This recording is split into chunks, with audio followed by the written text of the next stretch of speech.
topic, engaging in personal development as a leader leads to self-discovery. One of the things that we will be discussing today is defining what is leadership and how do we discover ourselves as a leader, and what's important, being an authentic leader, not trying to duplicate what anyone else is doing or trying to mimic another individual, being authentic in who we are. There was a book that I put out, 7 Days, How to Manifest Your Dreams. And so I'm going to talk about snippets of that this morning. So today what we are going to do is undiscover or really rediscover our why, because I think when we talk about self-discovery and we talk about flowing as a leader, we need to understand what makes us tick, what makes us so excited about the mission, the endeavor, the business model, or even in our own family, because charity begins at home. What is our why? What is that thing that wakes us up in the morning, that gets us excited and stimulate us to go to the next level in our business as well as in our community? So we're talking about personal development. And when we talk about personal development, we have to think about our mindset. What is our mindset as an entrepreneur? What is our mindset when we're talking about building, and I'm talking about a couple different things, because some may have a nonprofit organization, some may have a for-profit business, or some may just be focusing on how do I build up my family? How do I build up my community? So the common question I even ask myself and I put out there is, what is in your space that has an influence over you that is causing you to operate in a toxic mindset? Because when we talk about personal development and we talk about self-discovery, we have to think about, what do we feed in our mind? What are we taking in? What are we listening to? So the question we have to ask ourselves, what is in our space that's creating a toxic environment? And one of the other things that's important as we create this space for us to be able to flourish and to be able to thrive in our business models, what's important is that we can't get stuck. A lot of times we get stuck. Sometimes we become paralyzed if life happens, if challenges that are, come our way. And when we get stuck and when we get paralyzed, that means we're not able to flow. That means we're not able to grow. So my small portion this morning is to get us to start thinking about, how can we grow as a leader? So when we think about personal development, it covers activities that improve our awareness of what? Our identity, right? So this morning, we just want to think about who we are. Who are we showing up in the workplace? Who are we showing up in our family? How are we showing up in our community, as well as in our business? And so when we think about building and we think about personal development, sometimes we have to look at the person that's right in the mirror, and we have to start creating a shift in our life. So we want to talk about, how do we create that shift that will lead to an impact in our business. One of the things that I always say to myself every time I get up in the morning, I must give my day an assignment. Sometimes the day will get away from us. Sometimes the hour will get away, a month, a quarter, and the year. And we've all heard someone say, where did the year go? It all goes back to, what do we do in the 24 hours that we're given? So in other words, in order for us to grow in the area of personal development, in order for us to start peeling back the layers, we have to give our day an assignment. There's a saying that I always say to myself and anyone that I work with: are we having a productive day, or is it just a busy day, right? Is it productive or busy? And we have to look at everything that's on our plate and really categorize how we order in our steps throughout the day, so that way we can grow as a leader in our community. So when we talk about detoxing, what are some things that can hinder the detox process? This all goes hand in hand when we're talking about growing as a leader, personal development, so we can lead to self-discovery. A lot of times we will be hindered as far as growing as an individual if we stay in similar environments that's holding us in a box. So staying in the same environment can slow us down, and still operating in old habits. Some of the things that we have to think about when we talk about we want to flow as a leader and we want to grow as a person, what are those habits that's hindering us from moving forward? And what are some things that's leading to poor functioning that will hinder our forward movement? And because we have to think about it like this: we are connected to everyone. Whoever's in our close circle, who's ever in our community, who's ever in our business. And those individuals that we're connected to, are they feeding us positive, or are they feeding us negative? And one of the books that I read that I really love is called The 21 Irrefutable Laws of Leadership by John C. Maxwell. And one of the laws in that book talks about the law of the inner circle. And when I was reading that law, what it impressed upon me is that I need to mind my surroundings. I need to mind who's in my space, and what space am I putting others in. So that leads us to this next slide that talks about decluttering the mindset.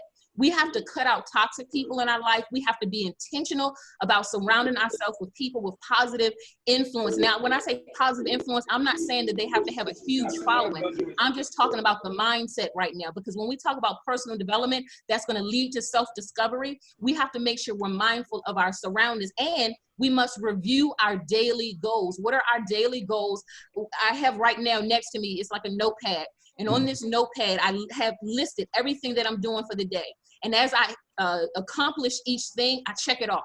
What that does for me, it lets me know that I'm in play, I'm moving forward, and I'm not being stagnant, and I'm not stuck.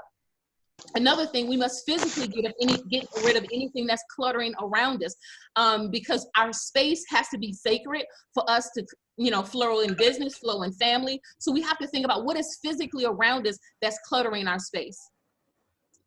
What is a leader? The person that leads often commands a group or an organization. Now, when we talk about command, I'm not talking about just in an authoritarian way. I'm talking about from a relationship perspective, because I've been running a nonprofit organization for 18 years now.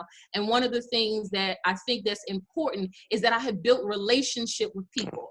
And when we build relationship, that comes influence, because we have to look at three things. This is what I looked at over my period of time managing an organization. I have to look at my motor habits. I have to look at my intellectual habits. I have to look at my habits of character. So when I look at my motor habits, how am I physically reacting to situations, right? So when we talk about leadership and personal development that leads to self-discovery, how do I react to stuff? Because sometimes life will throw you a curveball, but it's how you react to that situation. It's how you react to it. So I have to look at my motor habits. How am I reacting to situations in life? Intellectual habits. How am I mentally processing what is going on in my life? Am I shutting down when something catastrophic happens, or am I still able to move forward? And in habits of character, how am I emotionally connected to the situation? Because when we talk about personal development, we have to have phases in our life that we grow no matter what the situation. I often say, assess yourself at the end of every 30 days. That's what I personally do. And then at the end of every quarter, to make sure that I'm showing up the way I'm supposed to be. When I say showing up in my authentic state, showing up with the passion to do whatever I'm being tasked to do, right? And so we always have to look at, who are we? What type of leader are we? And what type of leader are we showing up for the community? Mindset. Habits of the mind formed by previous experiences. Listen, we all have gone through something, which will lead us to have a fixed mindset or a growth mindset. When we think about a fixed mindset, we all know some individuals that are just stuck. They're just stuck in a certain zone, and they're not trying to grow. They're not trying to flow into anything new. They're just stuck. Or are we one of a growth mindset? In other words, connecting and collaborating with everyone and seeing different perspectives and receiving different perspectives, which does what? It helps us to grow in the area of personal development that will lead to self-discovery. Because the only way things are going to lead to self-discovery if we're exposed to other opportunities and if we're exposed to other environments that was not something that we may even grew up with in our life from childhood. We have to be open for exposure. We have to mind our thoughts. Our thoughts lead to habits. When we think about our thoughts, let's think about, we can just think about it right now. What do we think about throughout the course of the work week? What do we think about throughout the course of the day? We have to manage our thoughts. And this is something I say to myself. So everything I'm talking about this morning, these are things and philosophies I had to adopt for myself, because we all go through different changes. We also go through different challenges, myself included. But I have to check my thoughts. If my thoughts get to a place where it's hindering forward movement in my family, hindering forward movement in the business, hindering forward movement in what I'm supposed to be and how I'm supposed to show up as a leader in my community, I have to check my thoughts so I can stay focused. This next slide talks about clarity leads to self-discovery. Clear from a double mind. You ever know or had a communication with someone and they say, well, I'm not really sure what I'm supposed to do. I feel like I'm supposed to go in this pathway, but I feel uncertain at the same time. That's a double mind. And so in other words, for us to have self-discovery of oneself, we have to become clear. One of the things that I feel reason why we can have a double mind, which will hinder self-discovery, is that we're not certain about who we are. We're still trying to measure ourselves up to someone else. So the biggest thing that I'm trying to convey through the topic that was assigned to me is for us to walk away and understanding, who are we authentically? Who are we showing up in our life? Who are we showing up in our business? Which will lead to self-discovery and will eliminate us having a double mind about how we're supposed to execute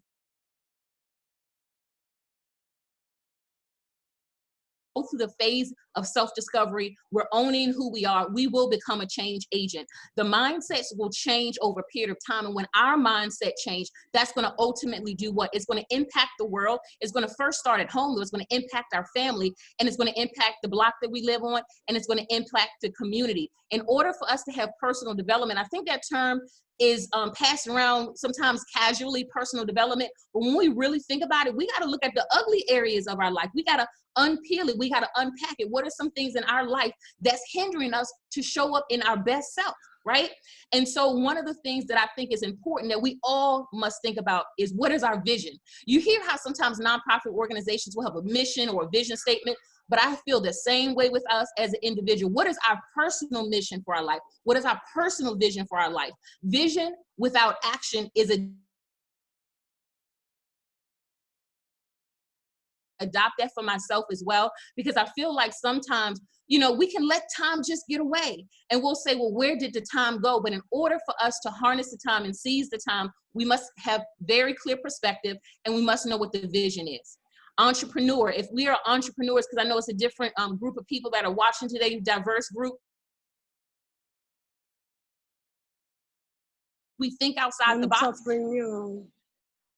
And I think sometimes when we focus on building ourselves up from a self-development perspective and wanting to discover self, we have to think outside the box. I think sometimes we're so stuck in, I'll use this word, tradition, if you will. I peel back the layers and find out what's outside the box, so that way I can grow as an individual and impact lives that are around me, right? The process of an entrepreneur, when you're running something and you're starting something from scratch, it can be a daunting task, because you sometimes feel like the weight is on you, but you have to have the capacity to be able to handle the weight. Because anytime someone is called out to be a leader, anytime someone is called to do a particular task, sometimes that is the place where you grow the most, because we don't grow in an easy, when things are just easy and things are just, you know, mellow. When those things that are put before you, and sometimes you feel your back is against the wall, that is truly when personal development kicks in. And that is truly when you discover who you are as an individual, and you find out what you're able to take in the tough times. Building a business model, we must be authentic, identify shared goals and values among our team, because as you're building a business, whether it's for-profit or nonprofit, what are the shared goals and values among the team? And we must develop mutual respect. All of this is connected to personal development and self-discovery. All of this is interconnected, because we're all building in different places. The other thing, I saw this quote and I thought this was so powerful. There are two primary choices in life: to accept conditions as they exist, right? Or accept the responsibility for changing them. In other words, we can't get in a place of the fingers at everyone else of what they're not doing, but we have to look at, you know what, this has been given to me, this is a challenge put on my table, I can accept the responsibility to create change, even if it's in a situation that is not desirable. In this book, Community Engagement from Concept to Implementation, we talk about how to peel back the layers of your, sometimes we got a lot of ideas roaming in our mind, a lot of ideas in terms of, you know, how do I execute on my goals? I know I need to grow personally, but at the same time, I know I'm called to start my business, I'm called to start my nonprofit organization. How do I do that effectively? One of the things that in this next slide, it talks about, we're about to go into the third quarter. And I always tell everybody, if we want to grow in any capacity, we need to write our goals down. We need to have a creation of the timeline. When are we going to execute our goals for just our personal life? We're talking about personal development and self-discovery. How do we do that if we don't even put a date to paper of when we're going to execute on whatever we say we want to execute on? It could be dreams that we've sat on for a long time. Put date to paper. When do you want to execute? When do you want to see that idea, that plan, that mission, that organization take off? The only way it can happen is if we write the goals down and we put a date to the paper of when we're going to execute it. And that's the next slide, execute. In our execution phase, as we've gone through the process of developing ourselves internally, we discover who we are, then we have to start developing teams and cultivating those teams. That's going to help do what? create the ripple effect. And I'm almost done. When we talk about the ripple effect, that's talking about now you've passed the baton from you to the next generation. You've passed the baton from you to the next person that's in your team and organization. But that can only happen if we grew internally on the inside of us. Some of us may feel that our dream has been interrupted. I talked about this not that long ago on a podcast show I did. I want to encourage everybody, if you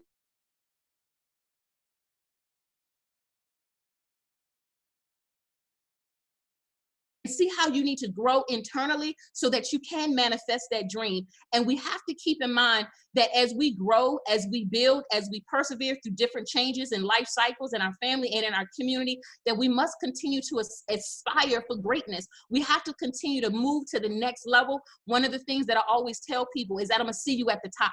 Why do I say that? Because no matter what situation you might be in, and it can be difficult, see yourself at the top. See yourself climbing above any distress, any situation that you may find yourself in. This is another book that I wrote, Metamorphosis Shadow. I wrote this book from a place because I had to learn how to take off the mask. When we talk about personal development and self-discovery, sometimes we're walking around wearing a mask because we're not truly showing up in our authentic self. So this book speaks to the hearts and the minds of every person to say, you know what, in this season, I'm gonna take off the mask. I'm gonna grow personally. I'm gonna discover myself. And as I do that, this next slide talks about personal development audit. Now is the time to be released from anything that is toxic and choking your dreams and manifesting your dreams. This is the time, this is the season to move forward. I often say the 12th round. Anybody know anything about boxing? It can go to the 12th round. I want you to think about right now, the previous 11 years of your life. You're about to walk into another chapter of your life. And as you walk into this next chapter, maybe people have written you off. Maybe people have said, you know what? I'm not really certain about that individual, but you need to be certain about yourself. You need to stand tall and strong in this 12th round and say, you know what? I have defeated the odds.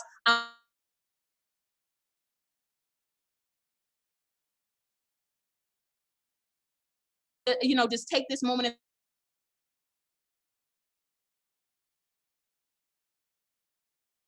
for us to grow, in order for us to grow as a person inside out and lead to self-discovery, we have to be authentic. Thank you again for this time and opportunity. Thank you to our speaker, Catherine Trotter Rayner. We appreciate your presentation, some great insights. And now we have a few minutes for questions. Let's take 4 minutes for questions. Who would like to ask a question, make a comment regarding this presentation?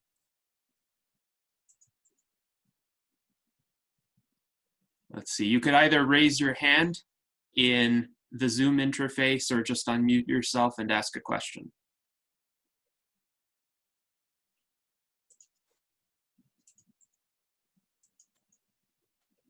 All right, well, we don't have any questions. Go ahead. I'll go ahead and jump in real quick. Thank you, Catherine. That was, you had to throw a lot of stuff in there really fast. I know you tried to pack that stuff in there. It was awesome. So I look forward to hitting the replay and digesting it a little bit further. But you've written a lot of books too, which is fantastic. I heard a couple of keywords that you said that stuck out to me. And a lot of that, the biggest keyword to me that's impressive that I love as well is your calling. Right? So I know there's some things you've said and some things you didn't say when you don't unpack the word calling in your life. So to you, what does that mean? What does it mean to be called and to follow after your calling?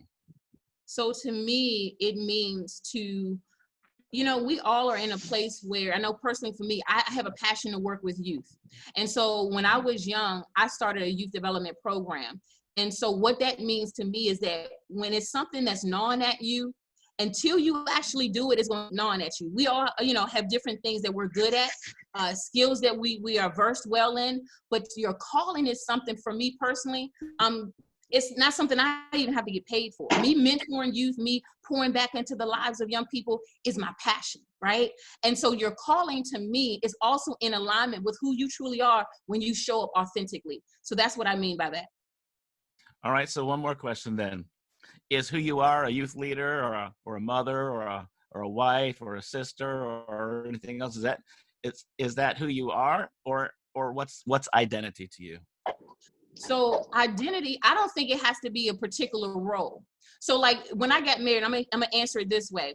when I was getting married, some had asked me, okay, so I guess you're going to switch your last name. And no, I'm all of it. I'm Catherine Trotter Rayner. I'm my past in terms of what I grew up and all the things that was taught to me, and now my present with my husband. And so it's not a title, it's not a position when it comes to identity. I think you show up in the moment. Who are you in that moment? And when I talk about in the moment, I'm talking about when I serve as a youth leader for my young people, or when I'm coaching a business client that's trying to start up a business. I don't think we have to categorize ourselves and put us in a box and say, I'm this or I'm that. I think it's all inclusive. Good answer. Thanks, Catherine. Yes, mm-hmm. Any more questions for Catherine Trotter Rayner? I am not seeing any at present, so thank you very much, Catherine, for joining us today. And now we will proceed to our next speaker on the agenda, that is Ugochukwu Omeogu. Hello, everyone. Yeah, good to be here. I'm excited. Yeah, I'm excited. I'm speaking from Nigeria. I can see a lot of people from different backgrounds. And Catherine, I enjoyed your session. I'm so excited about some of the things you shared. And I can see the passion that you display as you're speaking. So I'm going to talk about a mentorship. But first, I need to give you a little background on myself. I had polio when I was 1 year, 6 months after I was born. And then growing up has been very tough for me personally. But I learned a lot from people who were there to help me. They guided me. I figured out that I could actually do a lot when I work with people who have an expertise in an area that I'm just starting, and it helped me to make up for a lot of things that I was lacking as a person. Okay, now so I had a lot of influence from people who had more expertise in an area that I was looking to be part of, learn or develop some kind of competence.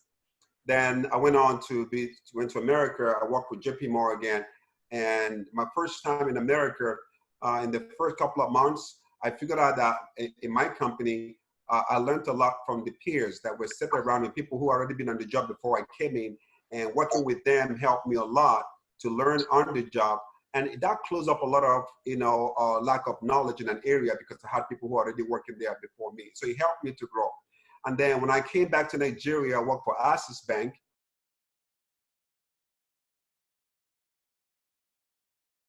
But what happened was, because people were working with me, we were on the same team, you could see there's a lot of information could pass from one person to another who don't have a previous information on that particular subject.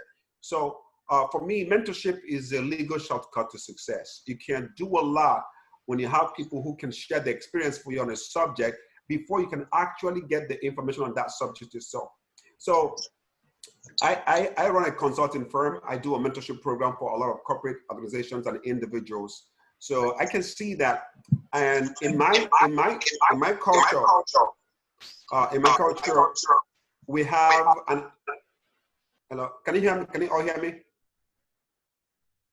Can you all hear me very clearly? Yes, we can hear you. We can hear you. Okay. So I'm from the Igbo tribe, and the Igbo tribe, we have a lot of we are business-oriented people, and one of the ways we grow our people is through apprenticeship, which is a type of mentorship. So, for example, if someone is starting up from a very humble family, doesn't have a lot of money, what we do in my culture is to send that person to go and serve someone. Their service the person is rendering is a way of paying to learn from the master.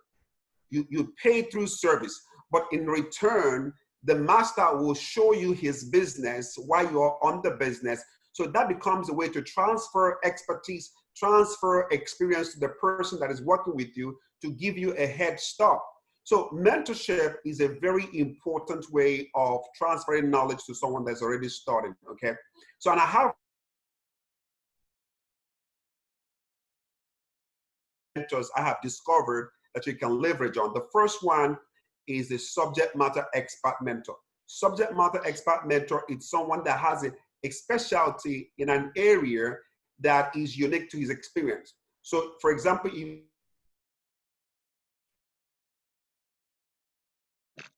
experience in that area to mentor you, okay? And then the second type of mentorship is the general mentor, someone who is like a life coach, who has a general understanding about life, who is more experienced to you about life.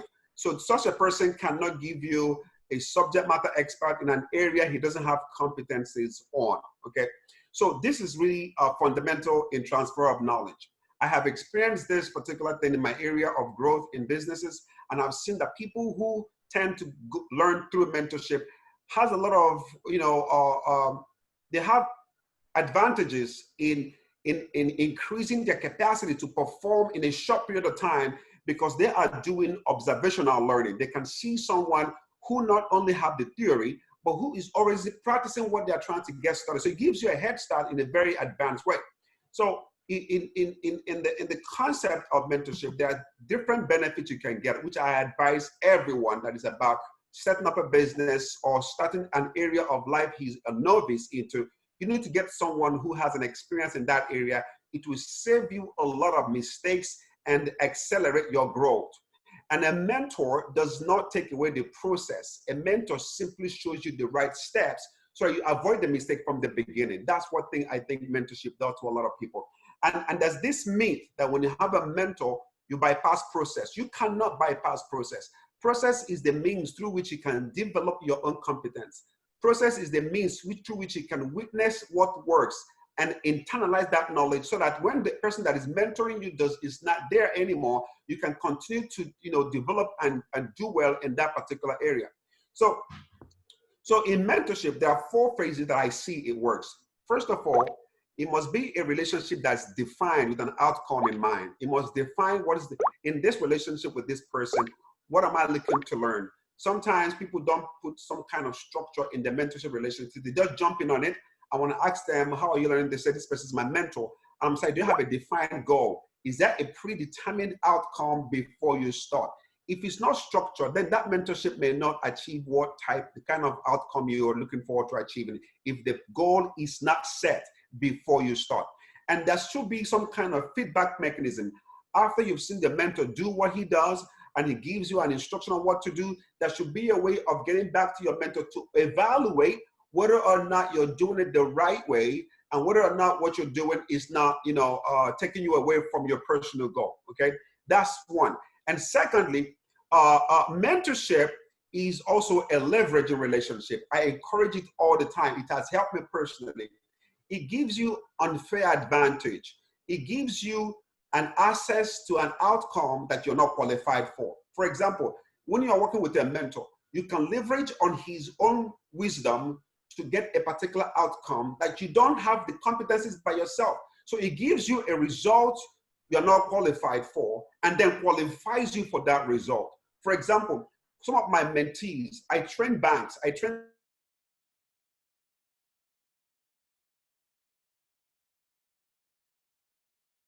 platform. The people listening are no longer listening to them based on what their history says. They are listening based on my history. So they're giving some kind of a head start to start talking to people who are already way ahead of them, but they're leveraging on my brand.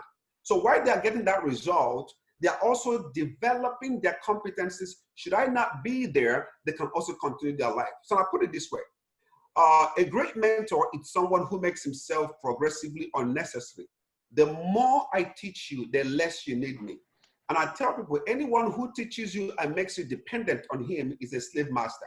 Because the idea of mentorship is to grow the person you're mentoring to do without you and do much more he could have done without you. For example, whatever takes me 10 years to do, someone can learn it with me in 2 years. So which means he's saving himself 8 years of trial by error, okay? So basically, a mentorship is thirdly, is a learning-based relationship. If you are in a mentoring relationship where the idea and the goal of that relationship is not to learn, then you might want to rephrase that relationship and call it something that's basically not a mentorship relationship.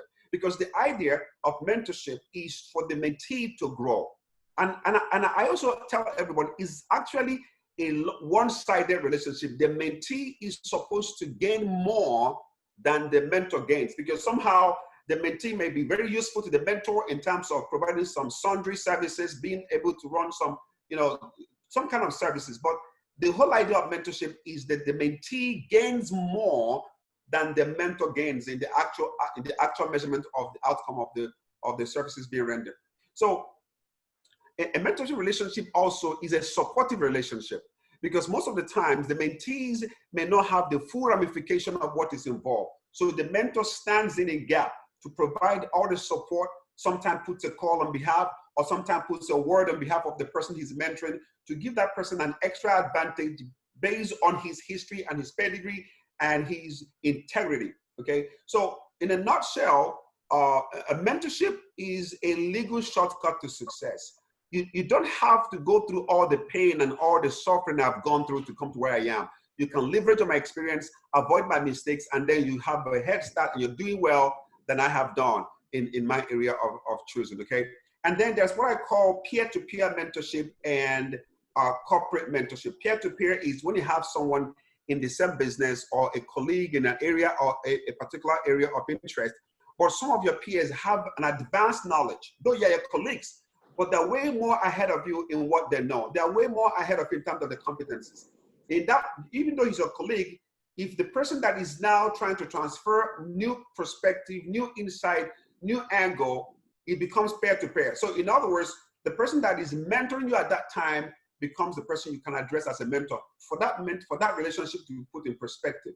Because if you see it as colleagues and not use the word mentorship, you might not be able to receive, equitably what you're supposed to get from the person who has a higher knowledge and higher experience in that area, okay? And finally, the corporate mentorship, which I do most of the times, is when you have a group of people who have a particular interest in that area. Instead of doing one-on-one, you can deliver that mentorship in a group setting, where you can give them a group assignment, give them a group work, team building, so that they can learn as a group as opposed to one-on-one, okay? So basically, that is what the concept of mentorship and the advantages of what it is. So I can take questions, or as you know, if anybody has a question on any area, I can answer them. Thank you. Yes, indeed. Thank you to our speaker, Ugochukwu Omeogu, on the subject of mentorship. Great discussion. Now we have some time for questions. Does anyone want to ask a question? If so, please unmute yourself or raise your hand in the Zoom interface. Hi. Hello. Oh, thank you, Mr. Ugochukwu. That was a wonderful one. I want to ask, would it be right for me to have more than a mentor, more than one mentor at a time? Yes, absolutely, absolutely. You should have more than one mentor. Like I talked about, the subject matter expert. If I'm mentoring you on how to set up a business, I may not have the competencies on mentoring you on how to run a very healthy relationship. I may not have subject matter expert knowledge with a good marriage. I may not have subject matter expert on different issues of life that you need areas of knowledge and advantage. Yes, you should have different mentors on different subjects. Absolutely should have, yes. Thank you. Do you see any conflicts with that there, where they possibly going to be a conflict? So, okay, to further buttress that particular idea, there are different reasons for mentorship, and there are different questions you're supposed to answer before you allow someone to mentor you. You should not allow someone whom you disagree his values and character. If someone does not have the value respect, you should not, allow the person to mentor you, especially in things that has to do with decisions of your life. But there are people you don't need to know about the values, so to say. It is based on competence. Like if you have what we do in some different businesses, where people are coming in to show you how to perform a particular task. That relationship is based on competence. It has nothing to do with value system. So before someone can come into your life to influence you, you should figure out whether or not the person's values is in alignment with your values. So you don't have to have some kind of discontentment with that person mentoring you. But if that is okay, and then you can go ahead with the person. But then some people are in your life basically on competence mentorship-based relationship. It has nothing to do with your values. So if you're able to address these issues, I don't see any conflict coming in at some time. Some people actually try to intimidate or abuse that relationship when people respect them, open your heart, it makes them vulnerable. So you should also be careful with the person you allow into your life, because sometimes I've seen people being abused based on the mentorship relationship that they have. All right. Thank you so much. It was important you answered that. Thank you. Thank you. Grateful.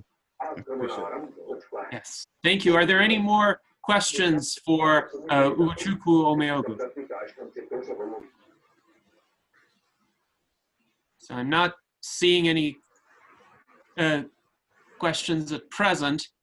If you have a question, we have Christine Lemstra who wants to ask a question. So please go ahead. Yes, I thought it was a beautiful presentation, and I have a question. Because you talked about making the person independent at the end. How do you know the person has become independent, and how would you propose to end the mentoring relationship or to transition to something else? Okay, so the essence of mentorship, in my opinion, is to make your mentee independent of you. And that's what I said. There must be a predetermined outcome before you start. Okay, and there are three processes that happens in the mentorship relationship to determine independence. Number one, the mentee starts with the intent to observe the mentor perform certain activity, and after a period of time, the mentor steps back and observe the mentee do those activities to his own approval, to be able to measure certain level of competency or proficiency. So it starts with the mentor observing. It's called observational learning. Now the mentor begins to appropriate some activity to the mentee with the intent to observe the mentee perform this activity to some level of evaluated degree of result. So then once the mentee can start that and begin to perform those activities, some level of independence has been established. So the idea is to make sure that the mentee is performing those activities with the right amount of precision to what is required. Because I see people who don't measure their actions in appropriation to an outcome. There's so many activities that the mentee can perform, but is not done in alignment with the intent to achieve a particular set goals. So when the mentor has seen that the mentee can do those things without his own support, it's important to let that mentee go and set up his own activity outside of you. He can come back once in a while to check with you to see how he's doing. But if he's with you all the time without some level of independence, another level of dependency kicks in again, and it's difficult for that mentee to move on. Thank you. Yes. Yes, indeed. Thank you. And I did say in the chat, those of you who want to type your questions, feel free to do so. So we now have a question from Okwara Ezema, who says, thank you, sir. Actually, this is my first Zoom meeting, and I'm very grateful and learning quite a lot now. Talking about having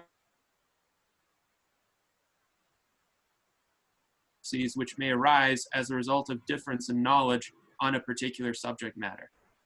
Okay, so first of all, before you engage in a mentorship relationship, I encourage every mentee to be clear on what they want. You must be clear on what your goals are. As a consultant, when I do studies, I study basically based on the fundamental values of any subject or any particular venture in life. I may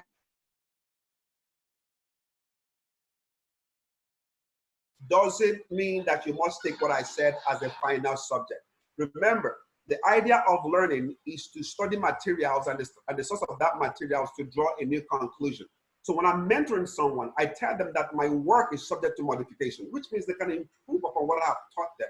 They shouldn't take what I've taught them as the final end of what could be the best, but it could be something they can work on and learn more and improve upon. So the mentee who does not have a clear goal of what he's looking for is always going to be confused. So before you engage in mentorship, certain level of self-development must guide you before you can now engage in mentorship and be sure of what it is you want from each person. Yes, thank you very much for that answer. And I think now we will need to move on to our next speaker.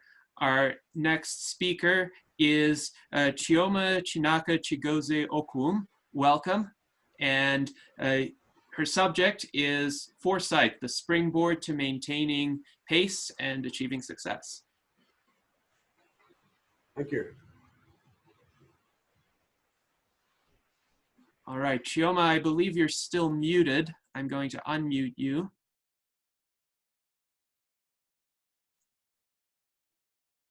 But I think you're muted on your end. Oh, there.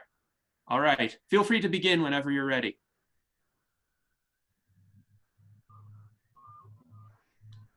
Oh. Can you guys hear me? I think I'm having a little bit of network issues. Can you hear me? Yes, can I hear you? Yes, please? we can hear you. I can hear you. Can hear you. I can hear you. Wow.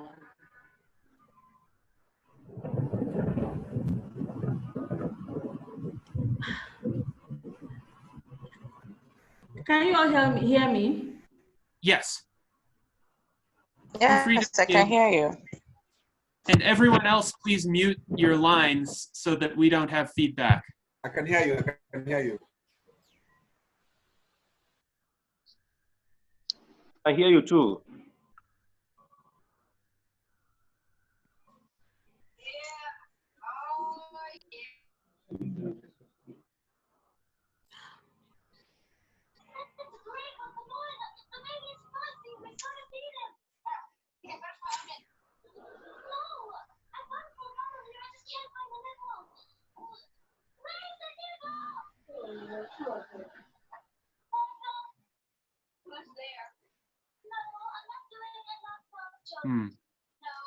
So Chioma, we were able to all hear you just now, and now you're off of mute. So feel free to begin whenever you're ready, if you can hear us.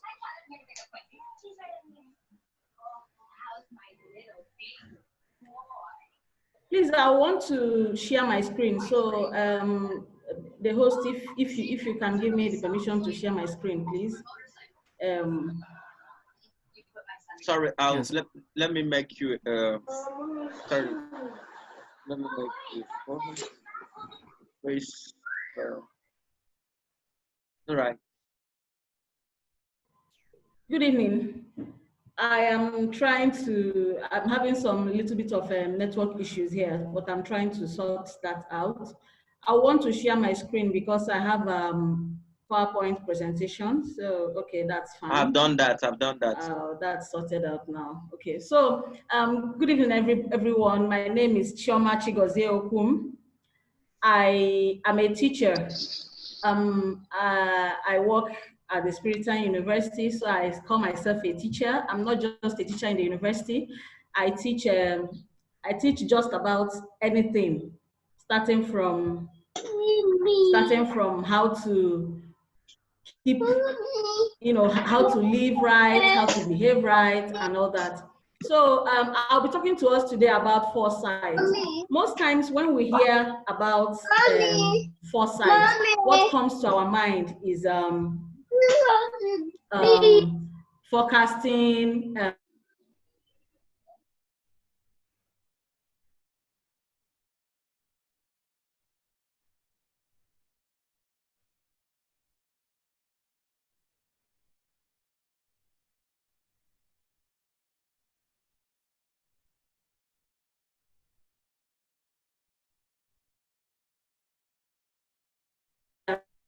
Predictions. First thing we hear.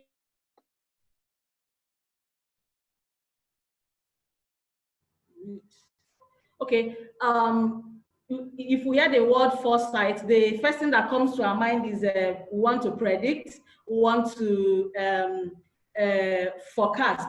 But foresight is about studying the future using what is happening in the present. That is what we call foresight. And foresight gives you the benefit of owning your future, okay? It takes away the uncertainties that we expect to come in the future when we deal, we handle everything we do with issues with foresight. So with foresight, you begin to gain competitive advantage over those that are competing with you. Why? because foresight allows you to create so many versions of your future. You can have up to 2, 3, 4, 5, 6 versions of your future. And then foresight also allows you to analyze those versions of the future that you have created. And it doesn't just allow you to analyze the versions of the future you have created, it also gives you the edge to also work towards making those versions of the future come to life. So when you have created so many versions of the future, when you arrive at the future, you have planned for both foreseen and unforeseen events in the future. So when you arrive at the future, while your competitors are struggling with issues that are coming up in the future, you have already put in place contingency plans to sort out these issues that are going to arrive. And when others are struggling, you are keeping pace. And apart from keeping pace, you're also maintaining a competitive advantage. So these are some of the advantages that you gain when you work with foresight. Then I try to look at some theories. You know, if you want to apply foresight, you can apply it in 4 different ways. You can apply foresight strategically. When I talk about strategic foresight, what I mean is you have a particular future that you want to actualize, and you work towards that particular future. That is what you do when you do strategic. You work with strategic foresight. You have come up with a particular future. This is what I want my future to be, exactly like this, and I work towards it. And then you have another version of foresight that we call participatory foresight. Participatory foresight allows you to create, to have more than one version of the future, and then you have a preferred future. Then that preferred future, you work towards it, and then you play down on the other undesirable versions of the future that you have. Then you have another type of future foresight that this one allows you to make these people that initially you won't consider them as policy makers. Okay, let's take for example, if you are into a particular line of business, and then you are planning for, let's say, 10 years, 15 years from now. So if you want to use the revolutionary foresight approach, in planning for the future, or in dealing with the foresight of a business for the future, you can bring in people who are not, who you don't consider as stakeholders. You can bring in people in the environment. You can bring in customers. You can bring them in to, you know, help you to fashion out what your desirable future is going to be. Then you have what we call a transformative foresight. That one, I call it the most practical of all applications of foresight, because this is what I want the future to be. This is my preferred future, and I throw all my weight behind it to make sure that it comes to pass. Okay, so, while dealing with foresight, I looked at a sub theories in the past that people have propounded that has helped to push this foresight narrative, and I came up with a very beautiful one that I appreciate very much. It's called the dynamic capability theory. You agree with me that the world we live in is highly competitive. It's not just competitive, it's also dynamic. It keeps changing. And so if you want to always win in a highly dynamic world, in a highly competitive world, you have to have dynamic capabilities, which I also call ambidexterity. You should be able to, you know, morph, or, you know, you should be able to be polymorphic in nature. Okay, so this the dynamic capability theory allows you to sense. When you sense, if I say sensing, I mean you look at what is happening in your environment, and then you're able to pick out threats, you're able to pick out opportunities in the environment. And after sensing, you seize. When you seize, what happens when you seize? In seizing, you grab the opportunity, you plug yourself into solving those problems that you have identified while you are sensing. And then if you, after sensing and seizing, what do? You reconfigure, because if you want to play out, if you want to reinvent the wheel, you may not succeed. But if you reconfiguring means you have to recombine assets, you have to restructure to suit into what is actually happening.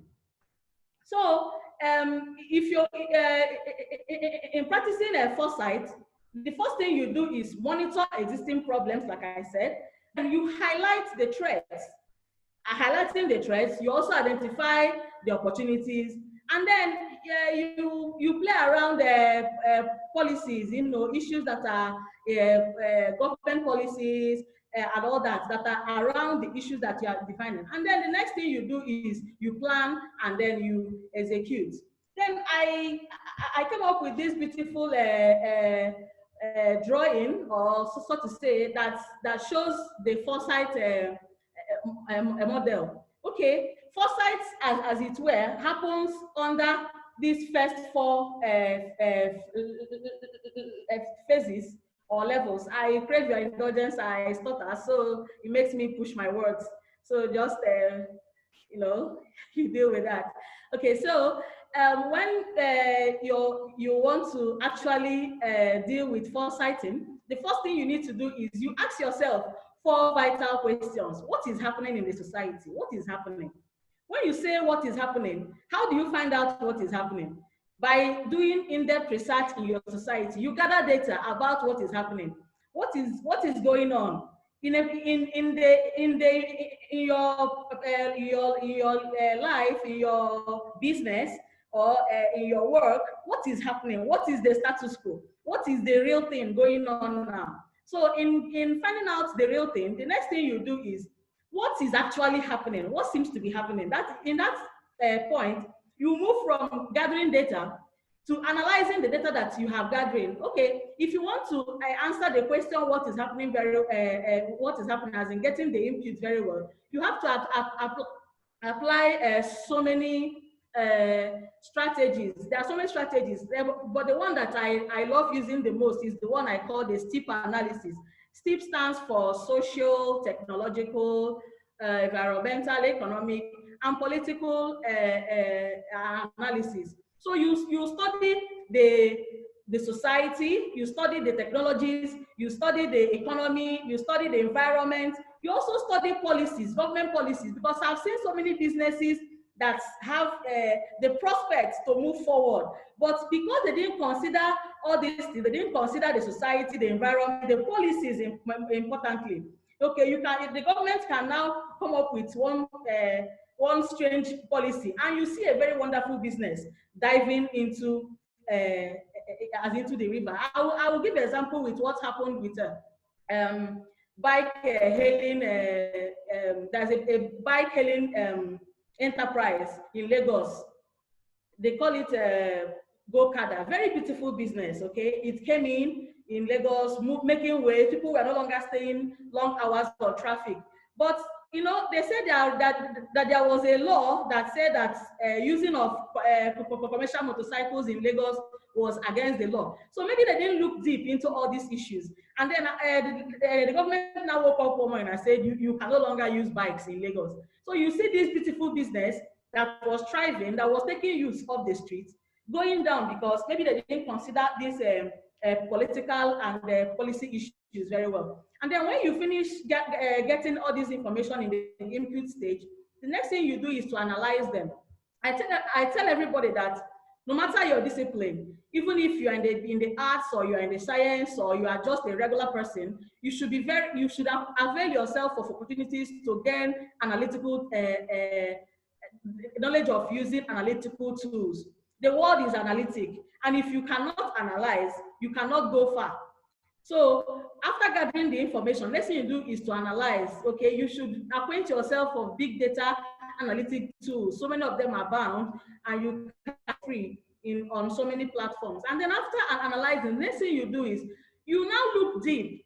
It's like peeling an onion. You remove the upper layer and you look deep. At the interpretation stage of foresighting, you do an in-depth knowledge. You try to break myths. You try to break, there are some societal myths that cause a kind of barrier or restraint, myths, metaphors. You try to dig deep and learn about these things. How are they going to affect your business? Let's say, for example, you are coming to establish a business in Nigeria, in a particular region. Okay, let's say, for example, in the north, in Nigeria, where they have issues with public drinking and pubs and all that.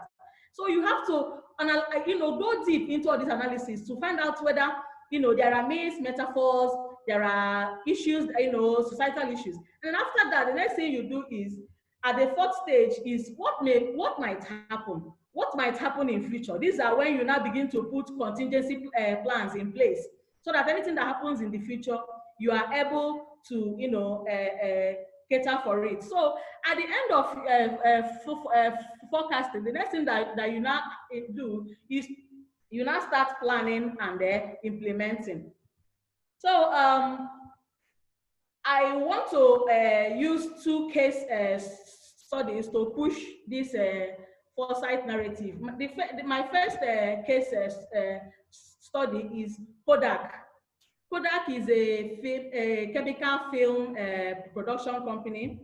At a time, they had 85% market share on the sale of cameras and 90% market share on the sale of films, chemical films for picture printing. And it's also funny that Kodak had an engineer who in 1975 invented the digital camera. So what happened? What is the missing link? What happened to Kodak? Why are they no longer copying the charts? Okay, this is one case study.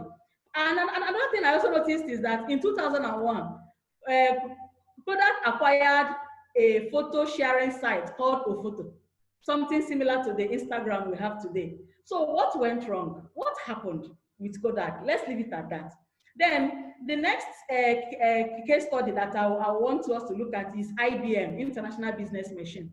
What do you know IBM for? So many of us know IBM for building rugged machines, building big machine, rugged devices, computer devices and all that. That was the old IBM.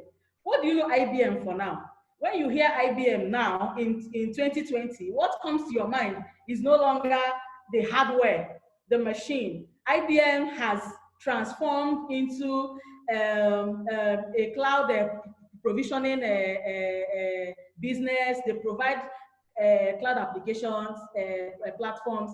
They are also in big time into big data analytics. They are also into cognitive computing with their IBM Watson and all that can behave like your lawyer, that can help you do your assignments and stuff like that. So one company has plunged in oblivion. The other company is still up, even though they are not doing what they were doing before, but they are doing something and they are still up. So if you were born in 2012, for example, you will be hearing of IBM today. But I don't know if there are so many young people that if I mention Kodak, many young people will be wondering, what the hell are you talking about? Okay, so in 1975, when that engineer, Steven Sesson, invented the digital camera, he brought it to the board in Kodak. And they told him, wow, this is a very cute invention, but please don't tell anybody about it. Why? Because they still wanted people to keep printing pictures. Even when they acquired Ophoto, a platform that allows you to use the digital camera to snap pictures and upload, they were still making people to print pictures from the platform. So they stuck with they saw technology as an enemy of their business, instead of having the foresight to leverage on technology to move their business forward. Okay, with regards to my second case study, the founder of IBM, who is Tom Watson, I call him a futurist. He said that IBM will have to be great. We will create IBM to be a great country, to be a great business long before it becomes great. So you see the difference in the thinking. One person is thinking, is locking up in his small world, while the other person is opening up and allowing himself to, you know, adapt to change. Society is changing. We no longer want to be carrying printed pictures, to have archives of pictures, to have a room where we keep printed pictures. And you are forcing us to keep printing pictures.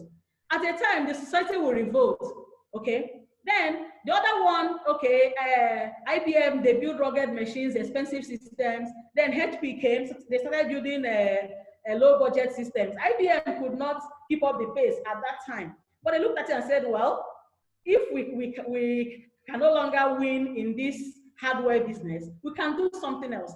IBM plunged into cloud, provisioning cloud cloud platforms and so many of other things. Okay, so I said, what are some takeaways that you will take from these two stories that I've told? I said that the first one is, one company worked towards actualizing his preferred future. Tom Watson said IBM will build IBM to be great even long before it becomes great. And they worked towards achieving that, even if it means changing our status quo. Okay? Why?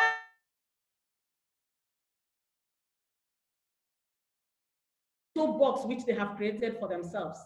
Okay, this is one point. Then, why IBM understood that society and technology are the owners of the future, and they keyed into it and leveraged on it. The other company, Kodak, remained in denial. They remained in denial. They saw the society and technology as an enemy, and they kept on trying to force us, you must print pictures, you know, anyhow you want to look at it, you must keep printing pictures. And society said no, technology said no, we no longer want to print pictures. We have Instagram, we have Facebook, we have so many ways that we can keep our pictures forever. We have so many ways we can share pictures across the world. So don't force us to fit into your small box, okay? Then the third point I made here, I said, why one company transformed, adapted, evolved, the other one remained unsusceptible to change. They want to remain in the particular platform. Okay, so the final point takeaway that I took here is that why one company keyed into disruptive technologies, they became agile.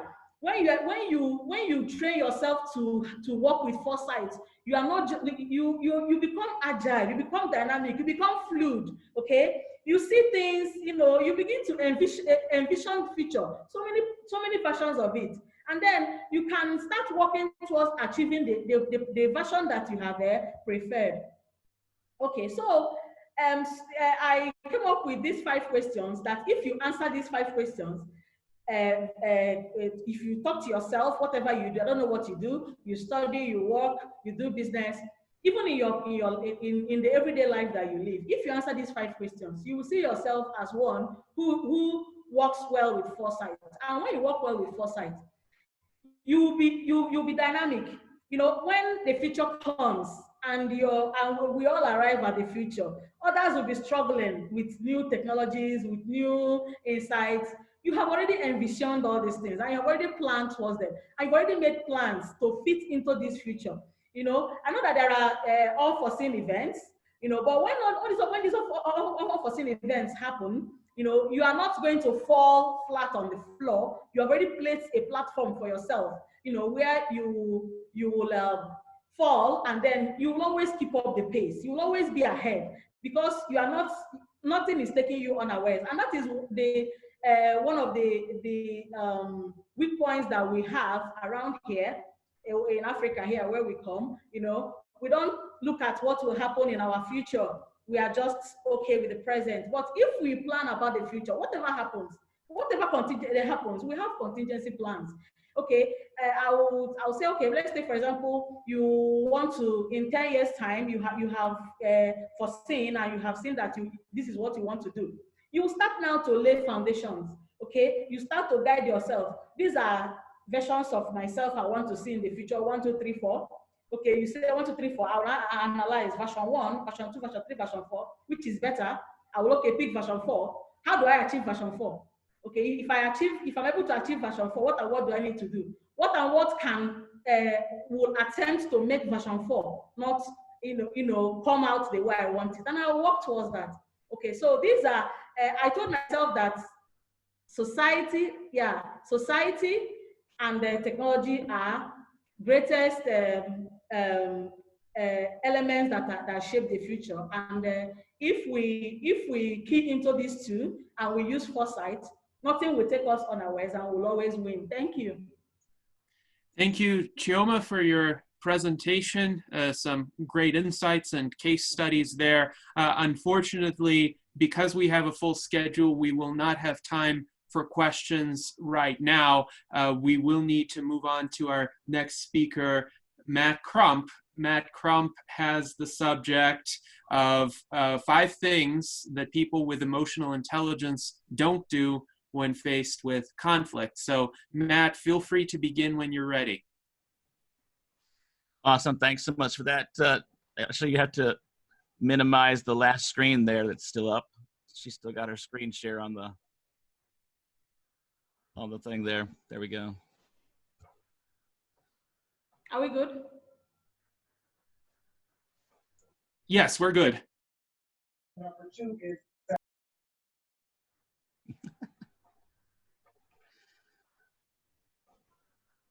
All right, am I back up and running again here? Matt. You can see me just fine? Yes, indeed. All right, fantastic. I'm just going to double check to make sure that I have the screen share settings on mine available for me to share the screen. He'll have to give me that permission to probably turn it off from the last speaker and turn it back on for me so I can share my screen.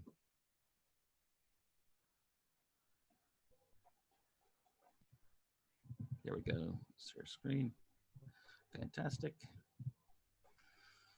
All right. Well, first of all, just want to say hello to everybody. My name is Matt Crump, and I'm actually happy to be here and happy to be anywhere, actually. It's pretty nice to be around sometimes. I've been battling stage 4 cancer for about 9 years of my life and have gone through quite a few fun ordeals. Just had my second brain surgery about a month and a half ago, and was at Duke for some follow-up tests last week and had another biopsy test just to make sure something wasn't cancerous again. Hopefully it's not. Good news is the last brain surgery was successful and all the cancer is gone from my brain. It's clear and clean. Very grateful to God for his healing and also for the folks that he's gifted at the hospital. That might know me out from LinkedIn. I'm a content creator at LinkedIn and very, very excited to see things that are happening on that platform. And there's several folks here that I've seen on LinkedIn that from time to time as well. And I'm really happy to hear some of you speak this morning already. I've got a couple things I'll share with you here as we jump into my topic for the day, because I know we're up against the clock here for a lot of things, and I'll jump right into it. So first of all, I want to make sure that everybody can see what's being shown right now. Can you see the screen right now in my slide currently? Yes. Okay. Well, that crazy looking guy with the beard, that's me, Matt Crump. Again, I'm an international speaker. I'm a certified empowerment life coach, a performance coach, a published author, business consultant, LinkedIn content creator. And I like cars and I like Rocky Road ice cream. Depends if it's got almonds. I like almonds. I think it's pretty good. It's tasty. I also have a degree. I've got an MDiv in theology and biblical counseling. I also have a degree in marketing, sales, and services. I do branding and marketing, design, graphic design, web design. I'm a singer-songwriter.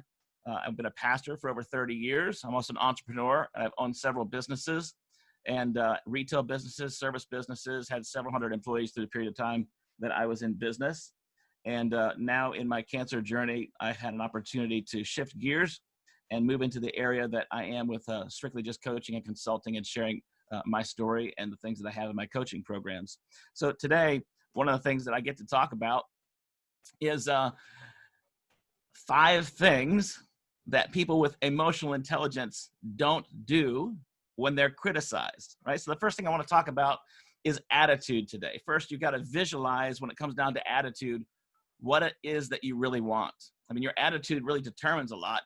We've all heard like the glass is half full or half empty, the way of looking at things. They're really both the same thing, but they're a lot different between them as well. You have the ability to transform your life and reach new heights of success and fulfillment. Now, whether at this moment in time your attitude is positive, negative, or somewhere in the middle, you can take control of your life and set yourself free. Now, everyone has potential. The unfortunate thing is that most people go through life, they never realize it or they never take advantage of it. So firstly, the first thing you have to do, as I have on this slide right here, is you have to visualize what you want. Everyone has dreams. Unfortunately, most people just leave them there. They're just dreams. The second thing that you've got to do is to see yourself in the dream, see yourself in that environment, and see yourself getting there. I can, I will, when I kind of comments are things that you've got to say rather than the negative versions like I can't, I won't, and if I, right? Don't worry if you fall into a more negative category. We're human beings, y'all. Guess what? We get negative a lot. The good thing about attitude is that you can learn and train yourself to have a positive one, giving a bit of time and a bit of practice. Not easy, but it is possible. Now, you've told yourself that this is going to happen, right? It's going to happen now, and I'm going to talk about it. By doing this, you're making yourself accountable, and you put yourself under a little pressure to make it happen. Talking about these dreams, right? If your dream is to be on Millionaire Street, and you're currently in debt, you're not getting there fast. You got to realize this dream's not going to happen overnight. It might take a few years. You don't go around saying you're going to be a millionaire by next Thursday afternoon when you're in debt up to your eyeballs. Don't set unrealistic targets. Otherwise, you may put yourself in undue stress and pressure to achieve the dream, which can be detrimental to your cause and definitely throw you in a large amount of today's topic, handling criticism. The criticism that you bring upon yourself is really the biggest issue that we're facing at all, right? Let me stop sharing my screen for a second, come back to you, and just say for a second, when it comes down to our dreams, when it comes down to things that we want to do, when it comes down to those attitudes, it's so important to ensure that we have the right foundation when we're moving into those other levels. The sky is the limit. Anything is possible for anyone, wherever you live. Now, can it be harder than for some than others? Absolutely. Doesn't mean it's impossible. It just really comes down to a few things you want to do and how you want to be able to achieve those things in your own life as well. All right, so that's one of the main things we're going to talk about as we dig into these criticism points. But first, I just wanted to set up a few things about the attitude part. Let me pull this back up here for us. Let me go to start here. We go. There we are. All right, so there I am again. Attitude isn't everything. It's just the first thing. It's your stopping point. It's your beginning point, right? A lot of folks say attitude is everything, but I don't think it's everything. I think it's the first thing. Attitude isn't just the thing you deal with. Remember, it's going to be action that actually gets you there, and the attitude will determine what pace that's going to be. Now, you're the architect here, the builder, and the benefactor of your life's endeavors. It's all you. So when something doesn't go your way, the first place is to look inside. Now, you've got to ask yourself, what could you have done differently to have gotten a more favorable result? Now, after this inward analysis, this moment you take with yourself is done, then you look at some of the external issues that really might be amiss too. There's things going on around you, in you and around you, like this nasty looking spider, right? Fear. We all face it. Little plant doesn't really give you much of a problem. You're not really afraid of that thing, but you look at that spider jumping on your bed or on your face or something like that.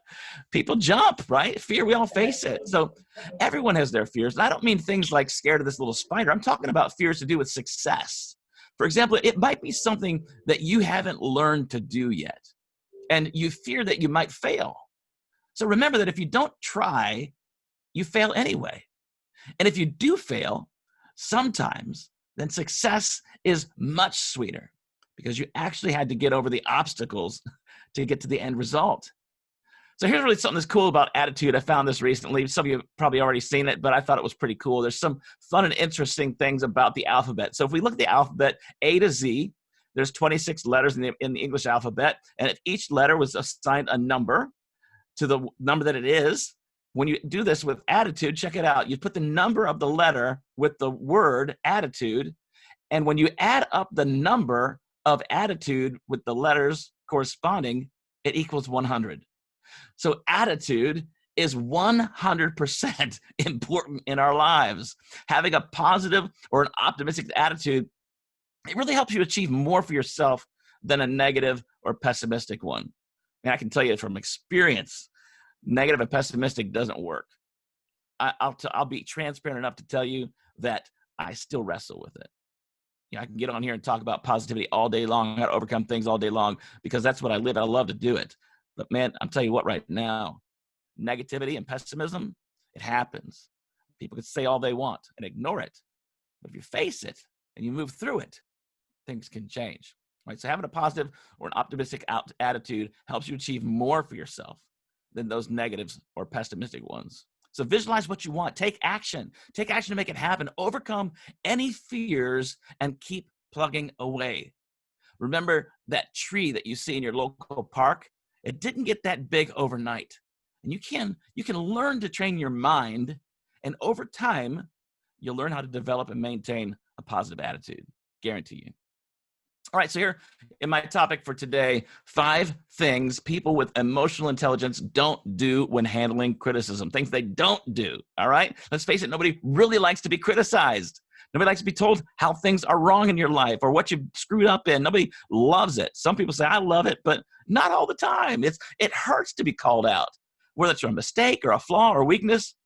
After all, you did your best. I mean, you work hard and you always try to get it right. But everyone makes mistakes, or everyone steps up the wrong way. Everyone has things they're just not so good at. So criticism, it's going to happen. It's inevitable. The secret lies in how you handle it. And you can choose to be reactive and angry, or you decide to handle it in a much more emotionally intelligent way. Emotional intelligence means you recognize and acknowledge your emotions, and you know how to handle them. So here are 5 ways people with emotional intelligence don't react when they're criticized. All right, so I'll give you the 5 topics first. Number 1, they don't minimize. Number 2, they don't make excuses. Number 3, they don't rationalize. Number 4, they don't shift the blame. And number 5, they don't try to weasel out of it. Wow, those are crazy, right? They're tough. So let's jump into it. Number 1, what's one thing they do? They don't minimize. It's a smaller target. The natural response, right? It's natural to react to criticism by trying to make yourself a smaller target, by saying it wasn't really such a big deal. Now, don't make that your first reaction. Give yourself some time to analyze whether or not the criticism is real. Is it valid? Is the criticism coming your way something that can benefit you and make it better? If someone thought the issue was important enough to mention, there might be something there for you to learn from. There might be gold in that mine that you're not willing to walk into. I guarantee you, you'll find it. All right, so number 2, don't make excuses. And I hope we'll have some time to interact with each other here at the end. I'd like to come back and have some back and forth. We can have some time going through some of these points together. All right, so number 2 is don't make excuses. What you water grows, and what you neglect, it never returns. So trying to bluster or trying just to blow through criticism, kind of just like water on a duck's back or something, it shows you that you're thin-skinned. You're not interested in doing a good job.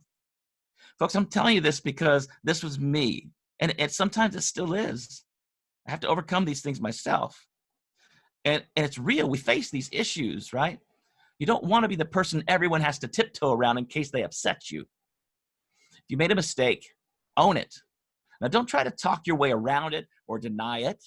Just face it. Fix it. Learn from it and move on. Don't make excuses. All right, so it's so simple. Sorry about that, folks. It's so simple to get out of the situation of making excuses and trying to make yourself feel better, or trying to justify what you've said or what you've done, versus experiencing what people have shared with you that might make it better.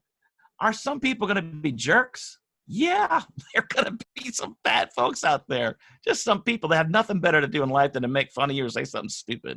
I'm not talking about that. But when there's things that can come your way that are actual beneficial to you to make something better that you thought was best, why not look at it? Why not take a moment to take those things, not making the excuses, but actually taking those things on? So that's one of the things, and number two, my second point, of what people with emotional intelligence don't do when they're faced with criticism. I'm going to jump back into the screen here one more time for giving me the opportunity to be here today. It's been pretty fun so far, I think. All right, so play to start. Here we go again. All right, so we are, I can always go back to the beginning, I'm sorry. All right, so then we were at number 2. See, didn't have to be perfect. I'm definitely not going that route today. All right, so here's the third point today. Don't rationalize. Right, so putting your head in the sand, ignoring the issues in front of you doesn't do a thing for the end result. Right, you can't just say, this isn't happening, because it does. What happens when it does happen. So don't try to just blow your way through rationalizing either. Don't try just to blow it off because you think you spent enough time with it and it was perfect. People see right through that. And people don't respect you for that either. It doesn't address the main issue. Keep your eye on what really matters, what you're trying to achieve, and how to get there. See the criticism as helpful instructions on changing course for your future. This is where you're going to go from dreams to reality. See, I don't think that dreams, I think dreams are fantastic. I'm a dreamer. I've been a dreamer since I can remember. I dream all the time. I still dream. But dreams don't do anything until you do something about it, until you act on them, right? But even before the dream part comes intentions. If you don't have good intentions for the dream, forget it. And by the time you want to get from dream to reality, that space between dream and reality, that's the space where iron sharpens iron. That's the space where sometimes folks will share things with you that that may not necessarily rub you the right way. And at other times, it's not all negative. It could be fantastic. There could be some stuff there you didn't think about. Like for me as a singer-songwriter, I love to write music. I've been writing music for as long as I can remember, my entire childhood and my adult life. And I write a song and I'm done with it. I'm thinking, man, that song is it's a good song. I love that song. It's a best song I've ever written. Every song I've written to me is the best song I've ever written. And there's some times that I've taken a song with another friend of mine who happens to be a songwriter, or friends of them, and say, hey man, check this out. And they'll come back and say, hey, did you think about using this in that verse instead of that, or doing this without that? And I said, nope, I sure didn't think about that at all. But man, that actually works. I don't know how I didn't even see it. That's amazing. And it makes the song even better. And then you take it on, right? You're willing to take the criticism, take the ideas, take the suggestions, and it turns into something even better, even though you thought it was the best you had.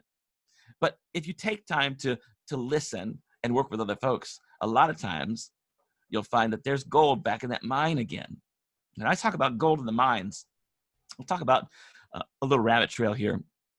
A lot of times when we first start off in things in our life, whether it's a new job or a new opportunity, new relationship, whatever the case may be, we're excited. It's the best thing that's ever happened to you in your life. It gets so much fun, right? And then as you work through that thing, this excitement, and you're going day through day through day through this thing, eventually it gets a little mundane, a little different. Sometimes it could slow down. Sometimes it could get a little annoying. The new job's not that great. The new person, they have bad breath. They kind of smell funny. I don't know, whatever. I mean, something happens, right? And then you end up finding yourself going into this pit of despair, this place of like, what am I doing here? And why did I do this? And you know what? The grass was greener on the other side. If I just stop this, I could just go back over there and start all over again and find somebody else. Well, you could. Or you could stay in the mine and find what kind of gold is there waiting for you. You can find the places where you could dig deep into your life and find some things that could be exposed that you never knew were there. If you leave prematurely and you retreat and you go back to that first place, you'll never see it. Or you'll go through it over and over and over again until you do. Sometimes it's easiest just to go through the pit and experience what's there for you. It's not always horrible when you find gold at the bottom of that pit, because I guarantee you will. All right, so I'm going to jump back into my next slide here. Hopefully we can, let's see what we do here. Jump back into it. There we go. All right, so the next one is not coming up. Oh, boy. Let's go back to the other one here. We're live, folks. It's pretty fun. I don't have somebody running my laptop for me. Let's go here. That's not working. I apologize, folks. It'll come up in a second. Bear with me. Maybe I should grab my guitar and sing a song while we're at it. Why won't it come back up, folks? Are you able to click on the arrow on your screen to advance the slides? Yeah, that's what I was doing, but it just keeps doing nothing. Let's see here. Do you see full screen now? Not at present. Oh, you see just me right now looking. I'm looking at the full screen. All right, let me go back here. Share screen. Go here. That. See it again?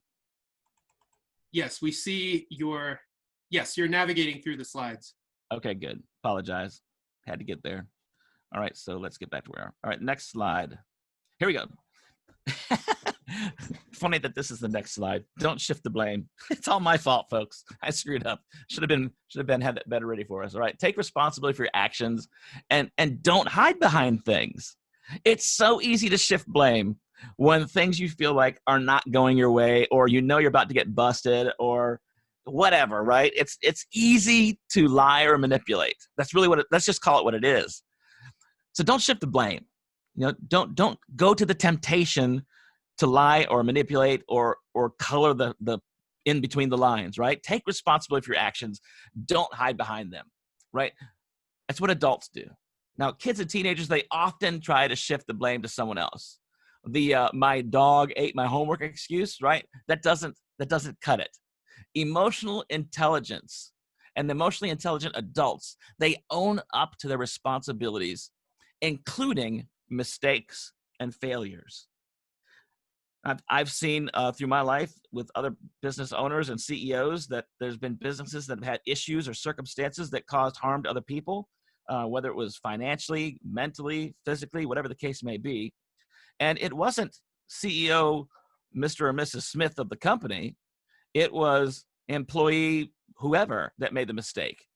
Yet I've seen many times that the top dog, the top CEO, the person who was in charge said, "It's my business, my responsibility. I take full accountability for it. Whatever happens, happens to me." That is something else when you're not shifting the blame. And that's not always easy to do, especially when you know it wasn't your fault. Yet, in a scenario like I just mentioned, somebody who's in charge of a business or corporation, whatever the case may be, in that scenario, they're willing to take up and step up to the plate by acknowledging that it could have been different. What if the employee had better training? What if the employee had someone around them that knew how to help the situation better? I mean, there's all kinds of what ifs. So instead of just making excuses, own up to it. Just say it. My fault. Let's fix it. Let's make this right. So don't shift the blame when it comes down to criticism or when people are trying to share things with you that actually might make your life better, right? Don't shift the blame. All right, here's the one, number 5, that I thought was pretty fun. Don't try to weasel out. A little bit different than the blame game. Don't try to weasel out. Because learning moments, they're not always fun. It's not always fun when you get to learn. Sometimes being willing to learn is being willing to look bad. All right, so how you handle a crisis is an opportunity to be a better person. Now, swallowing your medicine and acknowledge what went wrong. Try seeing it as a learning opportunity and a chance to work through the issue together. Instead of reacting defensively, ask your critics for advice on how things could be done better. Now, we know it's not always an easy thing. It's definitely not an easy thing, but it is possible. And if you get into the habit of that, if you can work on those moments and situations or circumstances in your life, then it does become a bit easier to your personality, to who you are, which actually makes things even better in the end result. And people like you more because they think you're willing to listen, which is awesome. Doesn't mean you're going to say yes to everybody. No, it just means you're willing to listen. There's a big difference. So people with emotional intelligence, what they don't do is ignore things and blow stuff off and get all bent out of shape. Be negative all the time. there are chances that sometimes things can come your way that are the key to what it takes to get where you want to be. And it, yes, can come through somebody else, most definitely. There's great opportunities if we're willing to do some of those things that I shared with you just a few moments ago that are so vitally important to the way in which we're living. So those things would be, don't overreact. Don't play the blame game. Don't try to weasel out of things.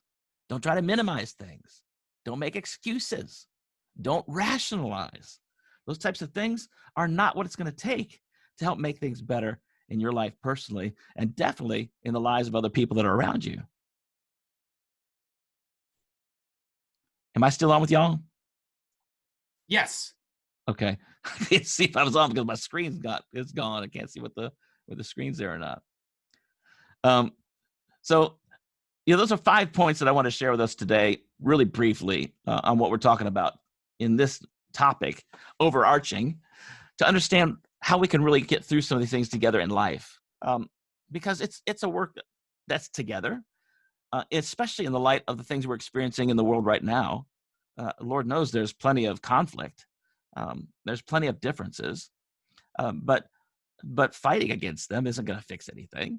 So when it's in our own lives purposely, stop share is probably why I can't see anything. So when it comes through thank you, sorry about that, y'all. When it comes down to our own lives personally, if we're willing to adapt some of these things in our lives, it can make a major impact, a major difference. For me, one of the things that I'm passionate about, hugely passionate about, is to help people overcome life obstacles so they can really find and live into their number one goal in life and live a life of abundance. Now, the only way that can possibly happen is if I'm willing to share things with people that might hurt and some things that might empower. It's a powerful thing, but you're never going to make it to that end result if you're not willing to go through a few things. One last thing I'll share with you is about a little tiny bird, a little sparrow. And in any country in the world, you'll find them, little tiny little birds that fly around all over the place. They're pretty frail, pretty small. But one thing that's really interesting about these sparrows is that when the storms come, and there's a raging rainstorm, most birds, they retreat to trees or find some other place to go.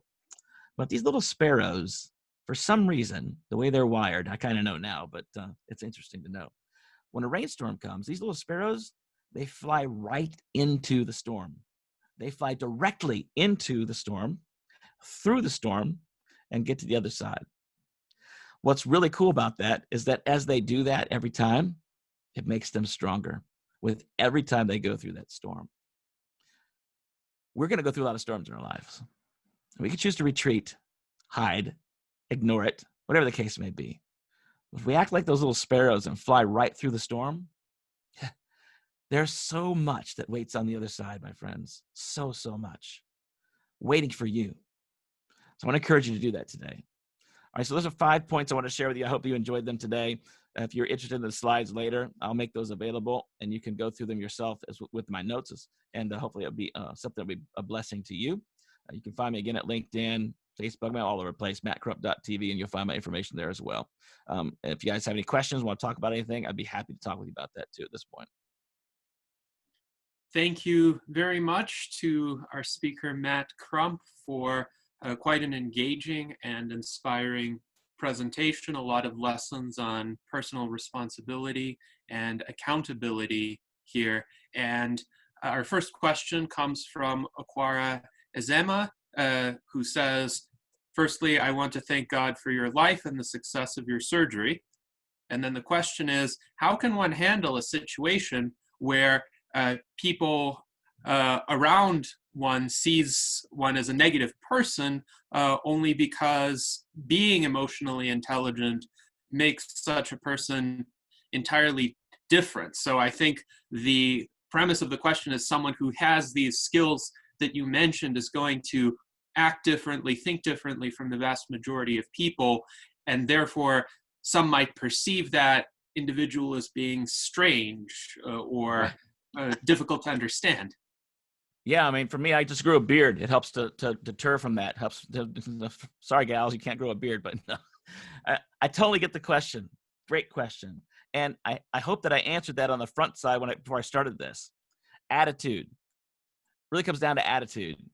So although you have some of those scenarios and situations that you actually might know something better than somebody else, you may actually know that if you do this, you can get this, and it works. Doesn't mean that you're a know-it-all. Doesn't mean that you have to, well, some people can be, right? That was the question. But if you have the right attitude on the front side, knowing that you're here to help and to serve, then if you lead from a posture of servant leadership, another topic that I'll talk about, if you lead as a servant leader, most times those things won't come across as a negative.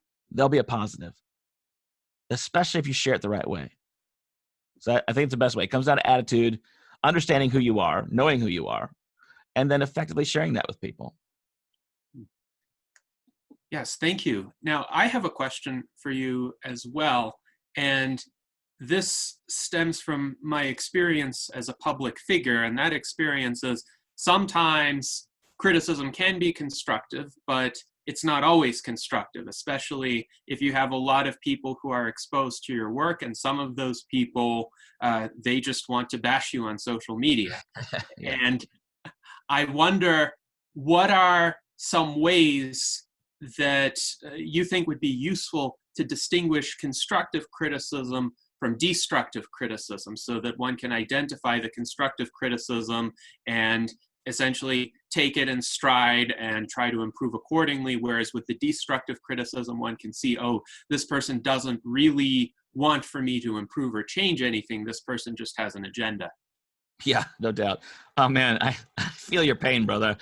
Yeah, I've been there. Once you get out there, your head's on the chopping block. And, you know, there's places that I would think that I wouldn't experience that, and others that don't. You know, I love LinkedIn. I love it a lot. And I would never expect to hear that on LinkedIn. But guess what? I've had people bash me on LinkedIn. And it hurt really bad, especially in a moment that I did something I thought was pretty positive. I like to consider myself a positive guy, kind of inspirational guy, and everything I try to do. So when you bash me in it, it's like, whoa, what did you just do there, right? It hurts, especially when they attack you specifically with who you are and what you say. Because that's how some of these folks work, is they like to push the buttons, right, and see what they can do. So there's a couple things that I've done in the past that I found have been helpful. One thing that I do is I write my response.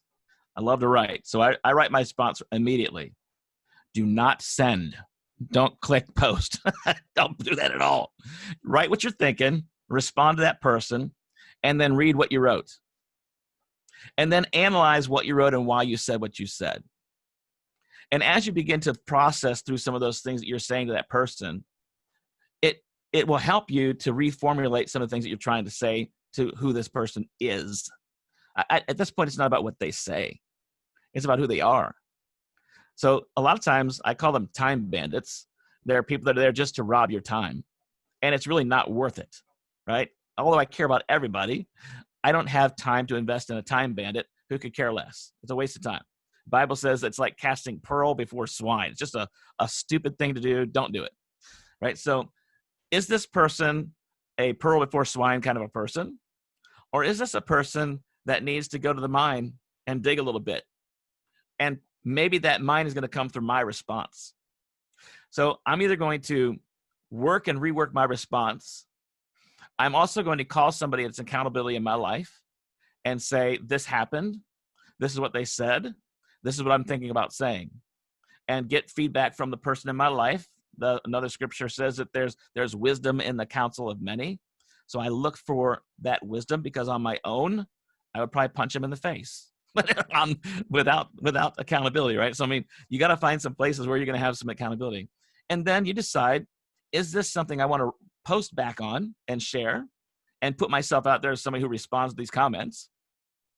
Or do I just delete his comment altogether and just move on? So you have to really decide at which point in that scenario is most important for you personally. And then we just get over it, because bad things going to happen if you put yourself on the chopping block. So again, I think just to recap, it would be, write something down immediately, because you're feeling it right then and there. Write down what you're feeling, write what you want to say. Don't send it. Analyze it. Have an accountability partner, a friend, wife, somebody, husband, whatever, to read through what you wrote and say, is it worth it or not? And then decide whether you're going to post it or not post it, or delete the other person's comment altogether and just keep moving on. that Thank help? you. Great insights. Now, we have one more question from Okwara Ezema, who asks, how can I manage criticism when this would exhume the pains of the past, which tends to cause more pain? How do I overcome all these? Yeah, that's hard. You're saying that I'm listening to what she's saying in the sense that when somebody's criticizing you in an area that already hurts, it's something you've had to go through in your life, and when they attack that thing, it hurts even worse. That's going to happen for sure. It's not a pleasant moment. There's no magic wand for this one. I revert back to what I just said a moment ago. It's kind of the same scenario. But when it comes down to that hurt, the next thing is to say, what is it in me that I can do differently, or how can I work through a scenario in my life where I can find healing from this completely, so that when things like this happen, it doesn't devastate me as much. I would say if it's very devastating, if it hurts you very hard, very bad, then something needs to happen in your life personally. You need to find some help, some wisdom, some counseling, something to work through and process where you get healing in your life, period. And when you work from a healed perspective, you can do so much more. But to be able to have freedom from whatever that pain may have been, ultimately is amazing. One more quick example. I know that I had a job.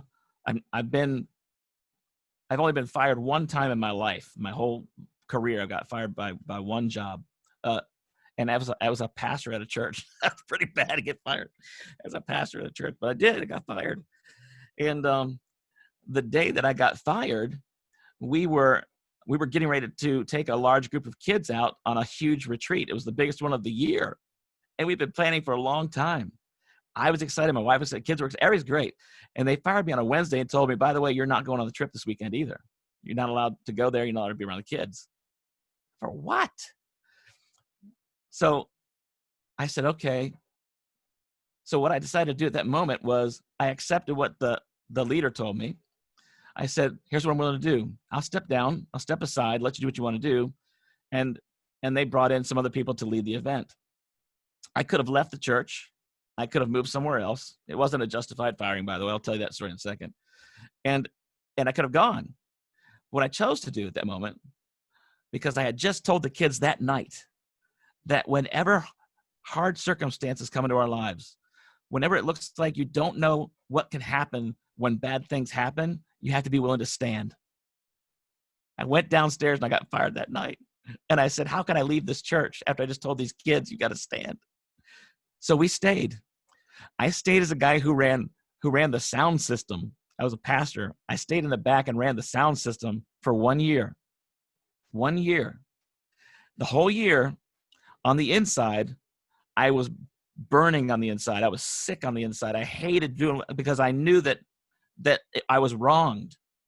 But I kept my mouth shut, and I just stayed, and I served, and I served, and I served. 1 year went by, and the guy who fired me came to me and said, I need to talk to you. I owe you a huge apology. And that guy told me that he was swayed by other people's opinions that weren't right. And because they held the pocketbook, he said yes to them, and he let me go. Worst mistake he's ever made in his life.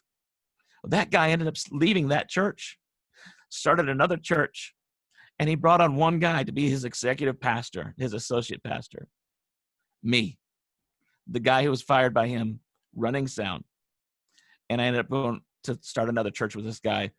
And now this church has over 2,000 people going to church on a regular basis. I mean, you have to be willing to go through the pit sometimes. And it hurts. It does hurt. But if you serve, you submit, and you do things that you're supposed to do the right way, as we talked about here earlier, you can get through it. And there's gold on the other side. Yes, that is an amazing story about perseverance and about being willing to endure sometimes difficult or suboptimal circumstances in the hope that something better will arise from it. I think that's a worthwhile lesson for people anywhere in the world right now, we're all dealing with some sort of suboptimality in our lives. So thank you very much for your presentation and the conversation that we've had just now. And now let us move to our next speaker, and that is Malak Trabelsi Loeb. I'm very excited for this presentation. It's called Being Responsible in the Pursuit of Purpose. And I'll also mention that Malak Trabelsi Loeb will be a guest tomorrow at the U.S. Transhumanist Party Virtual Enlightenment Salon. That's Sunday, June 21st at 1 p.m. U.S. Pacific time. That's 9 p.m. Central European time. So if you're in Nigeria, check out our Virtual Enlightenment Salon tomorrow in the evening. But now let's turn it over to Malak for her presentation. Thank you for having me. Thank you for inviting me, Osinakachi, for this nice event. I really appreciate it. And I wish you the best luck for your Success Mantra book that I read, and I love it, and all the purpose of life that I'm coming in different events with you to speak about purpose of life. It's what I do with some young people that I mentor, and they sent me and ask me what is the purpose of life and how can I define the purpose of life. Now I will be talking about being responsible in the pursuit of purpose of life, or responsibility in the pursuit of a purpose of life. But I would like to go a little bit into what is purpose of life. And a lot of young people, they don't know what is it exactly, and they say, well, we don't know what is it, we don't know how to find it, and we don't know if we found it, but we thought that we did, and we cannot be happy because this is what we think that it is our purpose. And my question is, how did you find it? Tell me how, if you found your purpose of life, can you tell me what is it exactly, how you feel it? And most of them, they are like, okay, you know, we're lost. So we go back to the origin. What is the purpose of life? And what I say it's the center of all your aims. It's the center of all your aims of you in your life. What you are aiming for. It is what makes you wake up in the morning to pursue and to go on and to love to go and achieve things. It's not a goal. It's not about goals. It's not about you. The purpose of life is bigger. It's the aims of what you want to achieve is bigger than you. It's about what you want to touch outside. It's what you want to do for others. It's how you want to impact. And it's not something that you're gonna wake up in the morning and you say, I want to find what is my purpose of life today. It's not like that. You can try to think about your purpose of life and think and think and think. It's not going to come like that. It's something comes from the heart. It comes from deep inside. Some people, they get it because of what they feel or all the pain that they felt in their life, and it comes from a power within, and it comes outside, and they want to change, and they want to unpack other people's life or life in general. Some others, they saw different thing like they lived it through others that they are encountering within their environment.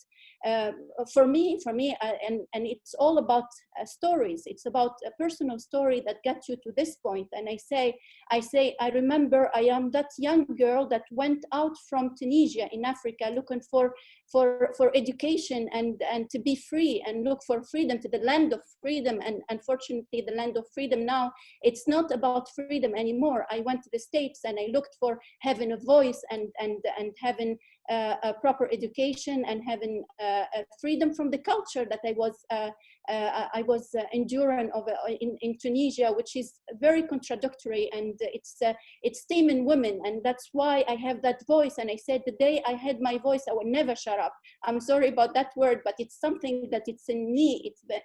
It's coming from deep inside, and I help the voiceless. This is what I do from my job. I am arbitrator. I'm a legal advisor, and I am a judge also in court of arbitration. So what I do also is I help women that are stuck into modern slavery in UAE, and with all the efforts that is done from the government here, some women that are stuck, unfortunately, like everywhere in the world. So this is how I found my purpose of life. I find it through suffering, I find it through pain, and I found it through it's like how I want to help others and touch other people's life in order to not get them to live the same or to relieve them from the pain that they are. And actually the purpose of life is not something that you put it in a box and you think that this is your purpose of life. More you move, more the purpose of life is growing and gets bigger and bigger and bigger and gets all overwhelming. So responsibility in the pursuit of purpose of life is very, very important. It's a duty toward that purpose of life that is bigger than you. It's what is your duty and how to really understand if you pursuing a bigger mission than you are, than the I. It's about others. You need to have to fulfill different duties. The first duty, I think, it's about being very responsible, being let's say not being the role model, because we are human and we cannot be a role model. And Jenny, you just talked about what is going on in social media and everything, and sometimes it's like we're not gods, and it gets a little bit heavy for us to see. Sometimes it's painful, but it's not that painful that you will lose your day because what has been said. And I appreciate so much what Matt said, that you're right, because you are going to react, and from the words you get hurt, but take a moment. And this is the responsibility and duty for others, that they are around you, that they carry your mission with you. And here I come back to what yesterday Veronica said. She said the purpose of life is about the TLC. It's about the tribe. It's about the love, and it's about the conviction, how to transform that. For me, I'm a space lady, and I think everyone knows that I'm specialized in space law and so on. So what I say find the people that they are orbiting at the same trajectory. It's like they are in the same vibrating in the same frequency like you. It's not about they have the same purpose of life as you are, but you can connect and you can synchronize. These people are there to back you up, and they have a duty toward their purpose of life to back you up and to be there with you. So it's very important to have this, what Veronica said, a tribe, but I say it's a community that is there to be responsible toward you, also to be there and to carry that torch. What I say is the light with you in order to be there and get you through your mission. So some people also they ask, actually, how do I get into responsibility to carry to make or to pursue my purpose of life? And I wanted to be in United Nations to do something. I wanted to get big NGO to do something. But what I say actually, you don't need to be in a big NGO, and you can start little by little. When you are able to find the possibility, there are forums, there are a lot of people, they embrace what you are believing and everything. You can go ahead and join. And this is our responsibility also, to bring the people that they are shy and they are newcomers to a bigger mission and bigger and the purpose that you are pursuing. It's very important, and to embrace these people and to get them in. It's also a duty for us to get to this inclusion from of others into your mission and to your purpose. And there's one thing also, that a duty toward yourself is like when you are carrying this you know, it's not, I don't want to say it's something that, well, it's when it's about life, when it's a purpose of life, it's, and you are in a big community, it's sometimes you feel the burden, sometimes it's a little bit heavy. So that's why I said it's better to be in a community, so you back each other. So you will find some people try to, let's say, as you said, Jenny, they try to attack you because actually what we are advocating, or what we are believe in, is not the normal for a lot of people. Like, for example, transhumanism, it's not perceived well everywhere, and it's our responsibility to try to explain to the people and try to tell them it's not what you think.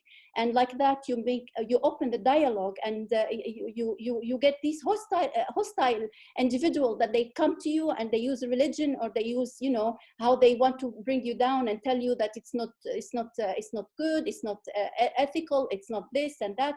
And we try to explain and be indulgent and be nice, and try to be not try and be nice. That's the thing. We are human, we make mistakes, and sometimes we have a bad day and whatever. So that is very important that we take a deep breath, and we have always someone we get back to and try to analyze the situation and understand what is the issue.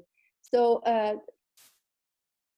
really, responsibility in the pursuit of purpose of life, it's about the way of making it. It's not only responsibility. It's what you wake up in the morning and you say, this is what I am here for, and this is what I want to do, and how I can be responsible. And I will be responsible because a lot of people depend on what I do. And for me, for example, it's like I'm advocating many things, and one of them, because I'm multidisciplinary academic also, so I go into multiplanetary species advocacy and space sustainability and everything, and I see the future, and I talk about the future because I see the law, there are issues. This is about ethics. So ethic is very, very important, and value and principle, they are within your purpose of life, that you try to do something that touch other people's life, and not only think about now, think about the future generation, what you are able to do for them, because it rests on us. And very important to integrate that. It's a responsibility that it needs to be integrated in the advocacy and what we are doing with everything, that human rights, and we integrated with transhumanism and ethics and values. It's very important that to explain and to be there and to use it as your guidelines and your matrix to excel through.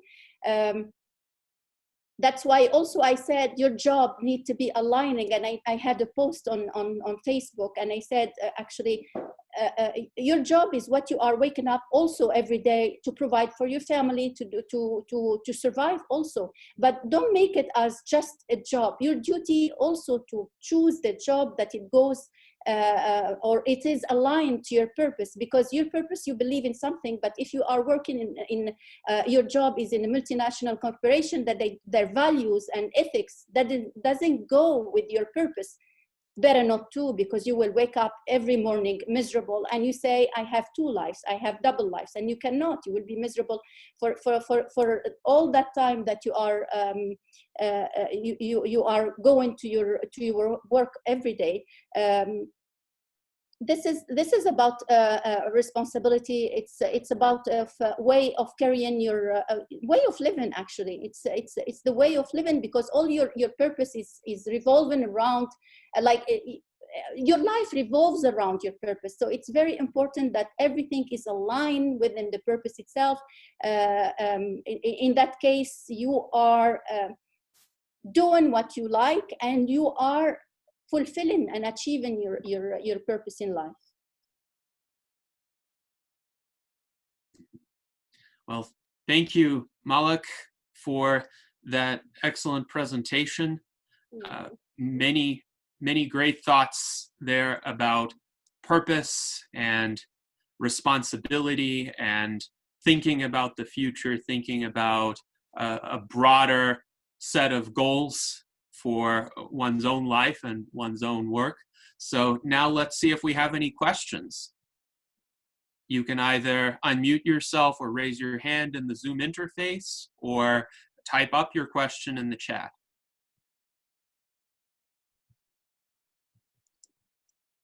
Let's see. I'm not seeing anything just yet, but I will say, because you mentioned that you sometimes speak with children and teenagers who don't have a clear idea of their sense of purpose.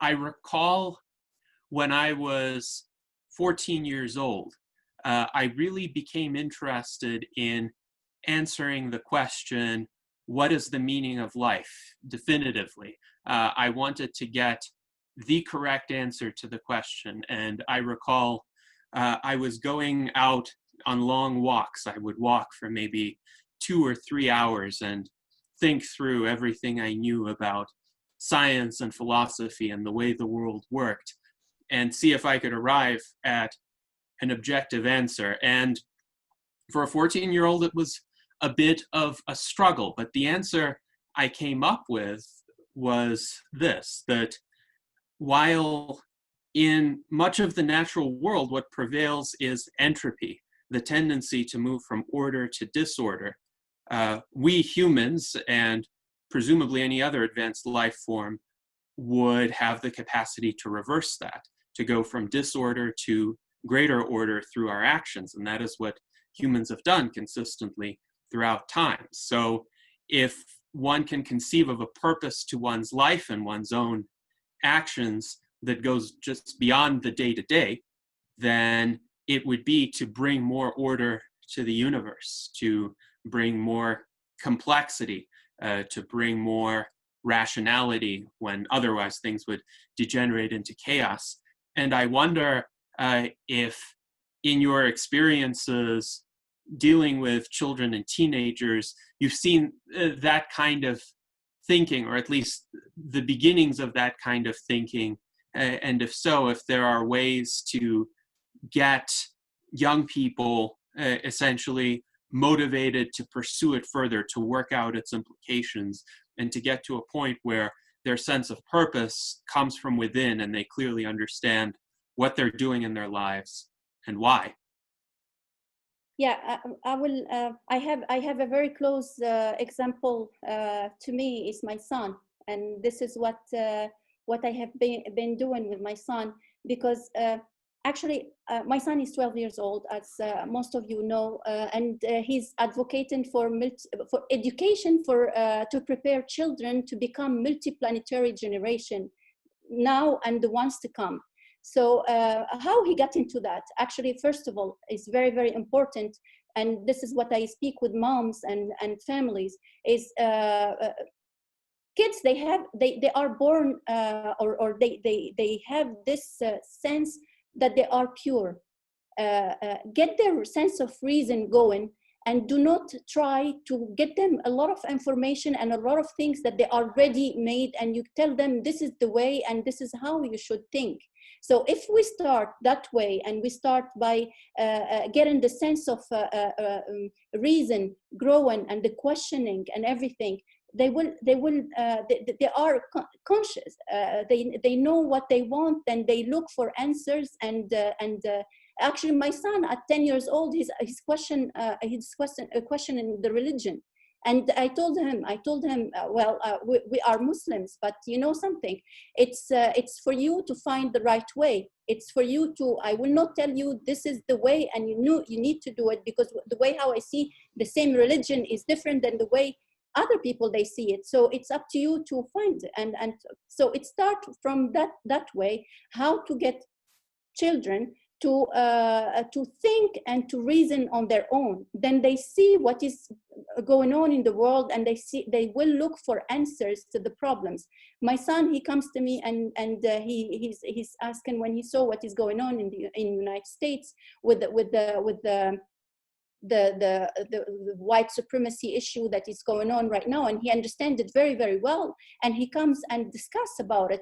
And he had a video, and he say to the people that you are there out there defending our rights, please do not give up on us, because we need you to get our a future brighter than now. So and he talks, and he see me into the space field, and he comes and he's like, can you show me, can you teach me, at whatever. So for me, I tell him, listen, if you don't like it, please drop it, go find for your own things that you like, because finding the purpose of life, it comes from the curiosity first. Then after that, it comes to examining the motives, then ignite your intuition, then evaluate the core areas of your life. And that's integrated with the habits of minds for the kids, how they are acting, and grow the habits of minds toward creativity, toward purpose, toward developing high impact habits. So if he knows that his mom is a vegetarian, why? He asked, why you do this? Because he knew me before, I'm not. So I explained to him, and I told him about what Greta is doing and whatever. Now he's following, and he wants to know more, and he wants to protect the environment, and he's going for higher cause. If we can do this to all the kids, can you imagine the generation that we will have in the future? Yes, indeed. And hopefully more and more kids will begin to approach the world along these lines, with critical thinking, with asking questions, with proactively trying to find their own purpose. Now, there's one more question that I would be interested to hear you address. This is from Akwara Ezema, who essentially writes about managing multiple roles. The references to personalities, and I suppose that's a reference to perhaps having to be a different persona in a different role in order to actualize it more effectively. The example given is like being a lawyer and also trying to be a religious leader. And I can also say in my life, I have not 2 roles, but maybe 96 different roles approximately in terms of the various endeavors that I'm involved with. I can say the number one difficulty in that is getting sufficient sleep. But I don't have a kind of psychological discomfort with having 96 different roles. But what about you, Malak? What is your perspective in this regard? As long as you have, like I said, the matrix, which is related to your values and what you want to achieve. Yes, being a lawyer, at the same time being advocating for human trafficking, advocating for space sustainability, doing a lot of things. They are all the same. I am a person who's making my PhD on integrating sustainable development and space law. So can you imagine that sustainable development and space law, they are too far away, and how I integrate that? Because actually you have that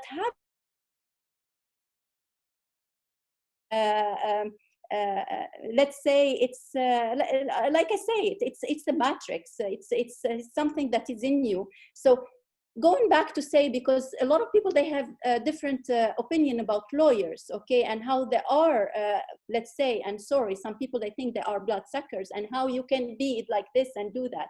You understand? But it's like I pledged from the beginning. It's like I will never ever take criminal cases. If I see that some people, they really need a lawyer and they want my help for criminal cases, I will take them to someone else. But me, I will not take it, because why? It's just a conviction. I don't want, because I advocate for child.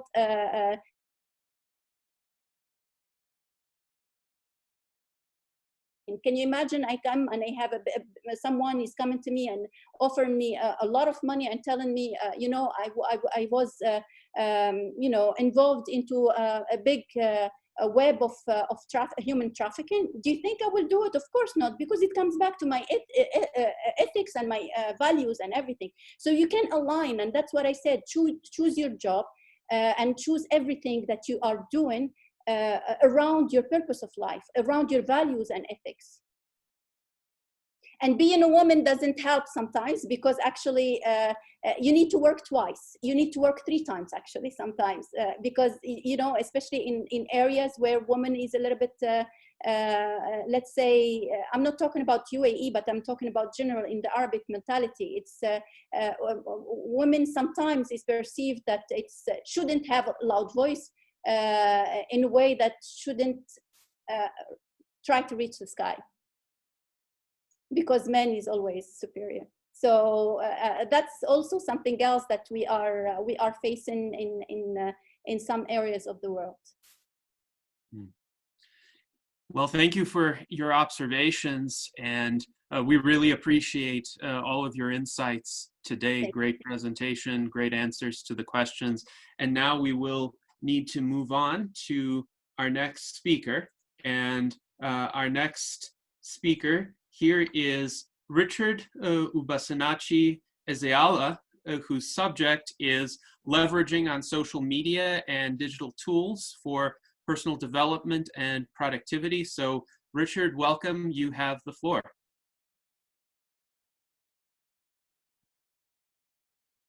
Let's see. Richard, yes. Hello. Hello, we can hear you. Can you hear me? Yes. Okay, good evening everyone from here in Nigeria. So it has been a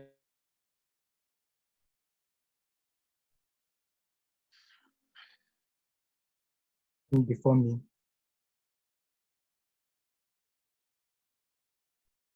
By introducing myself, my name is Richard Ubasinachi Ezeala. I'm a digital business consultant and the founder of Legitimate Youth Africa. Legitimate Youth Africa is an organization I set up to empower youths in Africa in order to reduce the level of cybercrime, because cybercrime is something that is going on now in Nigeria and is bringing a hell of bad names to Nigeria. So when you look at the situation, you find out that most people that engage in cybercrime are people who lack access to many things, many basic amenities, many basic facilities, many infrastructures. So with this organization, I hope to set up an environment that will help to educate and empower these youth. So in order to have a very good environment and a very good society.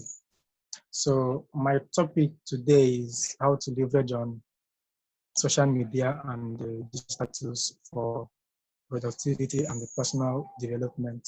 So as a digital business consultant, social media and digital tools is something that's very familiar with me. So people used to say that I'm always addicted to my phone, but in the other sense, you find out that I've been using it for positive to create positive impact. So gone are the days, I think, when people should see social media as an enemy that has come to spoil the world or something like that. Just as Mrs. Chioma also said about Kodak. Kodak refused to take advantage of the growing technology in the world, which give them the setback they already have now. So most people already have this feeling that social media is evil. Social media has come to take people to hell, create distractions and all that. But you find out that what you have in your social media, what comes up in your feed are things that are of your interest, because social media works with algorithm. So they give you things that you like to see, and you can change that at any time. So if you are a positive person, if you are someone that likes to be positive in life, that likes positive things, you also get positive things in your social media feed, be it on Facebook, on LinkedIn, or YouTube, because the people you connect with are the people you are going to see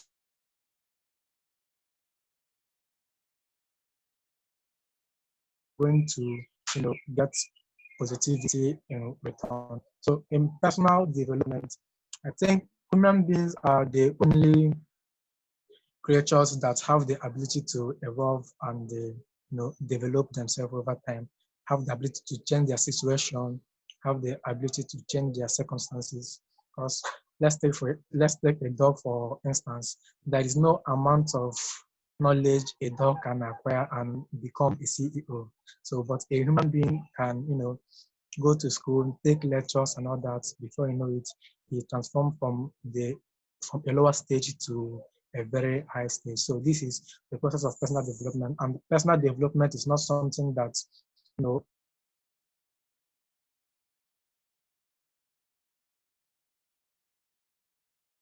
personal development starts from there. So it's a continual gradual process. So how do we now leverage social media and digital tools for productivity and to increase our personal development? So like me, I'm somebody that doesn't like to read much. So, but I like visuals. I like to listen. I like to watch. So when I was in the university, I found it difficult to read my notes. Even to write notes sometimes was a difficulty for me. So what I do, I will go to school with my gadget. So I record the lectures, and when I go home in my free time, I will plug them on and listen to the lectures over again. So, and there are sometimes I discover that some lectures are very hard for me. Okay, so I can't follow the lecture. So what I do is I go on YouTube and search for that topic and listen to it. So YouTube is a very great platform. You can learn anything without paying anybody.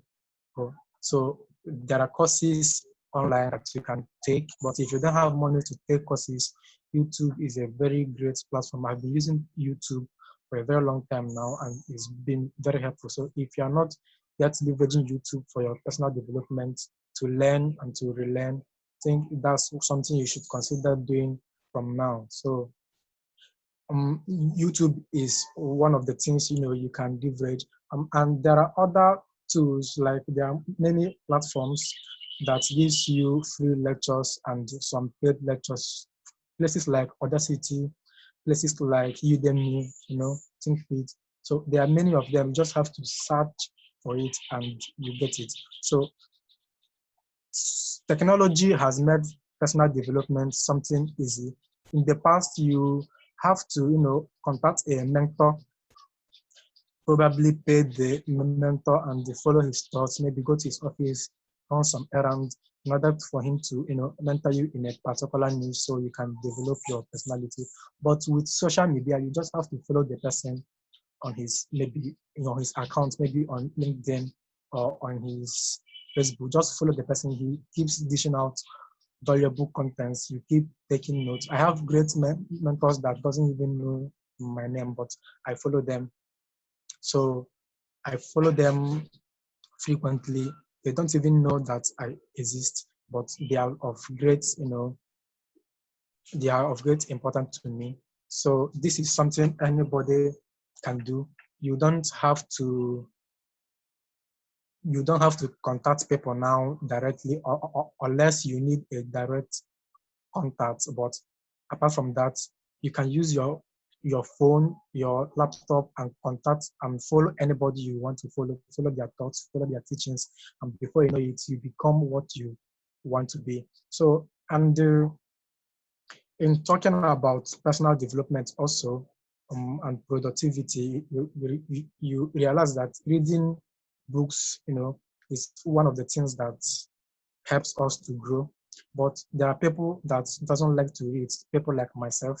So what we do is you follow the person you want to read his thoughts, because most of these great men, once they have written their book, the next thing they are going to do is to do a book launch. And now many people have been online doing their book launches online. So if you don't have that time to read the book, just go to the book launch, because during that book launch, they summarize everything they read in that book. The book may be of, may have many pages, but the author will take our time to bring down important points and jot them down.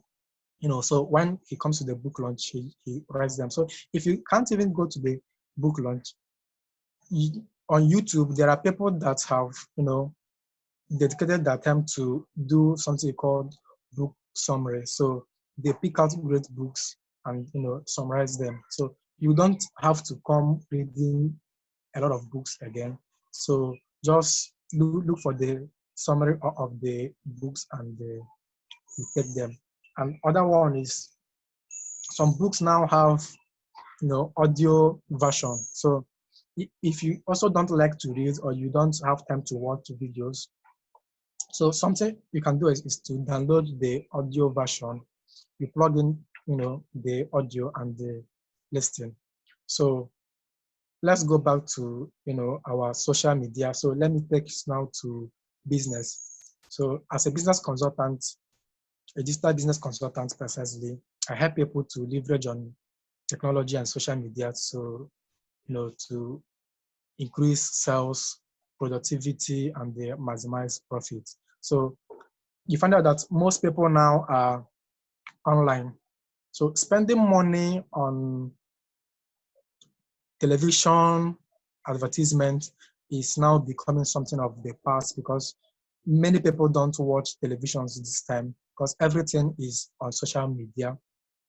The news you are going to see on social media the news you are going to see on the television are on social media.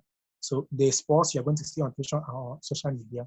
So it's time for you to now channel your adverts into social media, because that's where your target audience are. So use social media, because many platforms now, apart from Facebook and Instagram,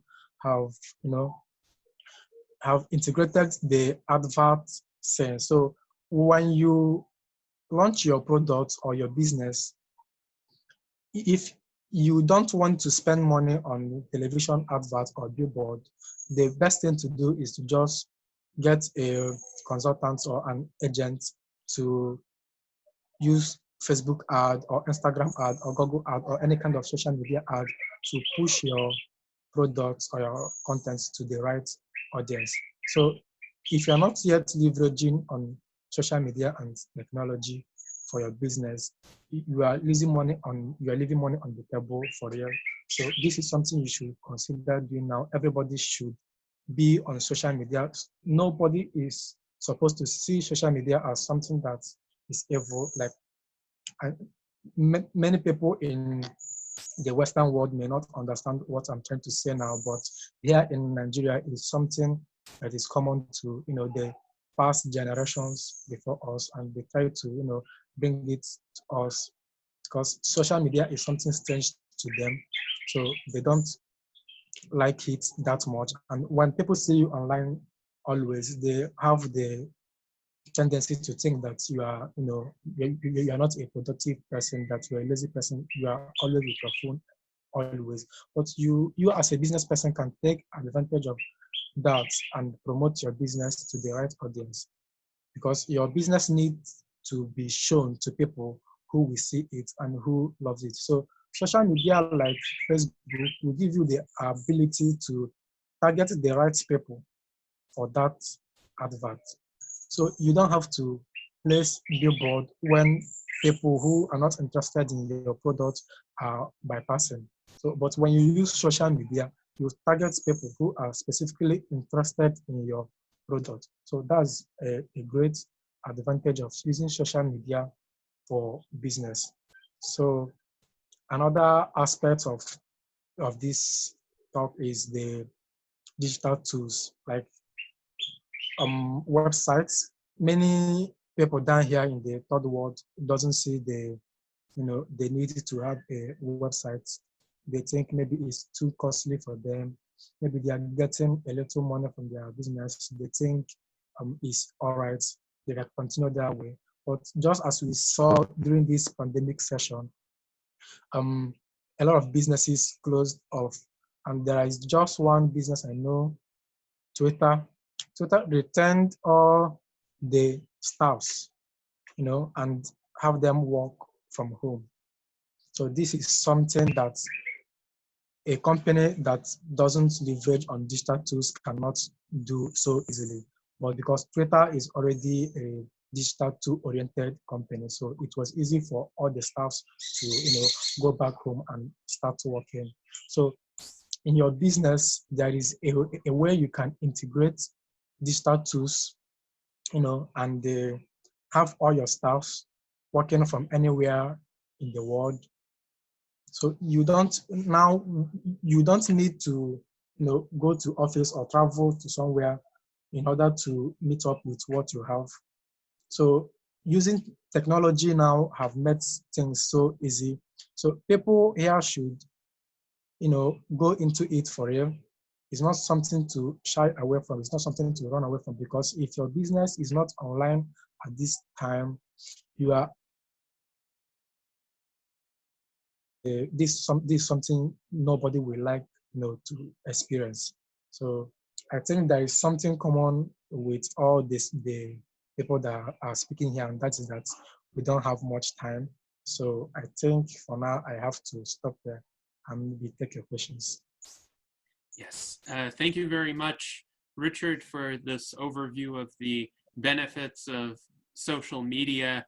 It seems to me it's essential these days for any successful business, particularly one with a global reach, to have a robust online presence, and that includes a social media component. So let's see if there are any questions for Richard. Either type them up or raise your hand in Zoom, or unmute yourself and speak.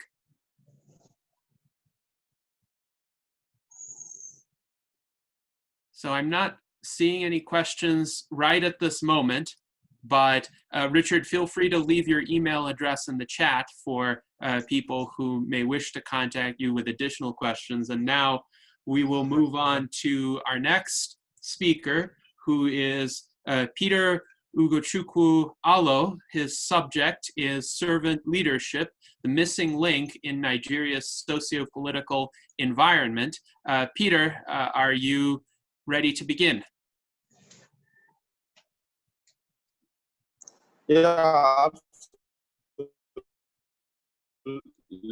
I'm ready. All right, Peter, the floor is yours. I'm ready. Okay. Good evening and welcome everyone to this particular presentation.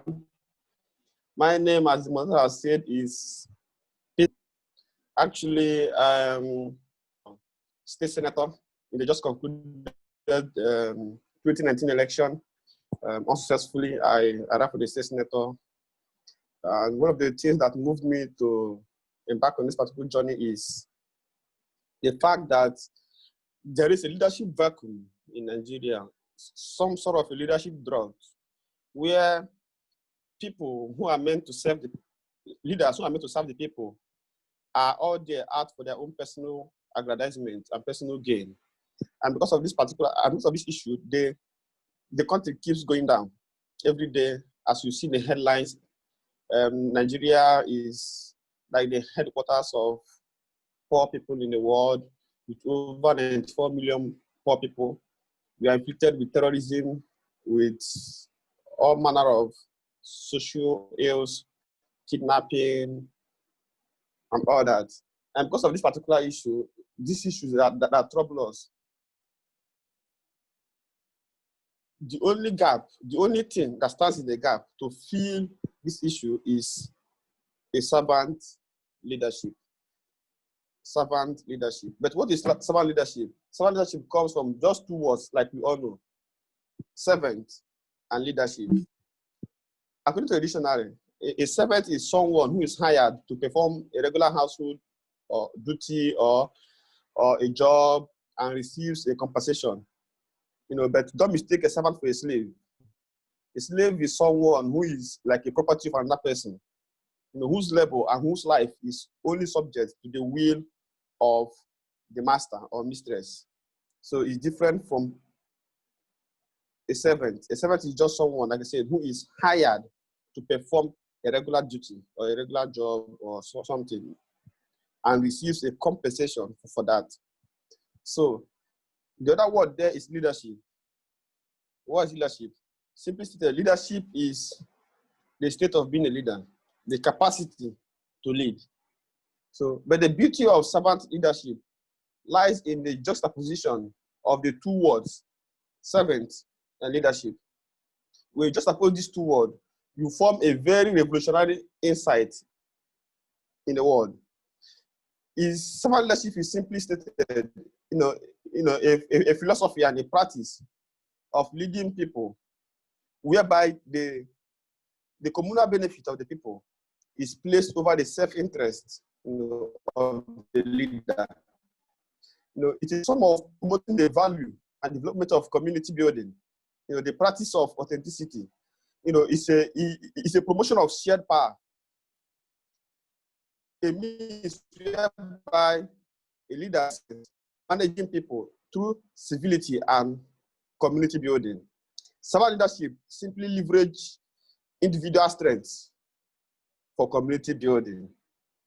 It sees the leader as someone who is a servant of the people, someone who is made to serve the people, to make the people's life better. But one of the ironies of servant leadership is that the more the leader serves, the more the leader is able to lead, or the better is able to lead. But servant leadership is simply, I put it this way, is simply related to the African concept of Ubuntu. I don't know if you know that, but Ubuntu is simply translated as I am because we are. So the servant leader knows that there is no him, there is no leadership without those he's supposed to serve. The servant leadership is frankly different from other kinds of leadership. As we all know, we have laissez-faire leadership, we have authoritarian leadership, participatory leadership, transformational leadership. But the uniqueness of servant leadership is that it understands that leadership is not about managing things, but about serving people. Servant leadership understands that the true asset of any country, any organization, or any state, or any association that the leader is in charge is the people. Quite simply, they understand that the quality of the leader is to liberate the fullness of the talent of those they lead, and equally to create or craft a vision whereby those people can accurately and adequately pursue that enhances their life. So servant leadership is based on two concepts. One, it is present-based and equally future-focused. What do I mean by that? A servant leader knows that the present matters a lot, making sure that people put foot on their, if you are, let me say, a politician, a governor, a president, or a council chief, or whatever, you understand that people putting food on their table is highly important. It's actually very, very needful. But you understand that there are future needs that must be tackled. So while you are present-based, you are future-focused, some things like climate change, the bad effect of climate change is something that is shared across the world. But some leaders tend to ignore it, especially in the Western extraction. You see people calling climate change a hoax in the United States and in some part of the world. So this is, because of this reason, a servant leader knows that the interest I have with my people is not just that I'm being servile or submissive to them. It is simply about making a difference, by identifying the needs and the wants of these people, and addressing them properly. That's what servant leadership is all about. And another important aspect of servant leadership, I'll just not to enumerate it, is just that there are particularly 10 principles of servant leadership, 10 principles of a good servant leader. Number 1 is listening. Listening. Number 2, because of lack of time, I'm not going to explain them in full. I'll just enumerate them. Number 1 is listening. Number 2 is empathy, as a feeling with the other. Number 3 is healing, making sure that you heal some divides, maybe racial divide, ethnic divide, and all that, bringing people together. Number 3 is awareness, making sure that people come to know their problem and the ways you are working hard to address them. Then persuasion, trying to convince those that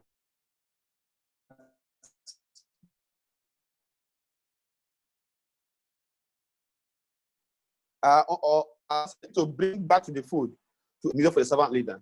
And then we talk about conceptualization, missing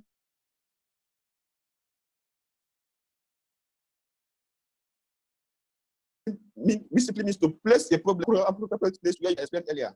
Foresight means simply being present focused or present based and future focused, knowing the needs of the present, while not ignoring the necessities of the future. And it talks about stewardship. Stewardship, a steward is simply someone who is placed in charge of a particular thing.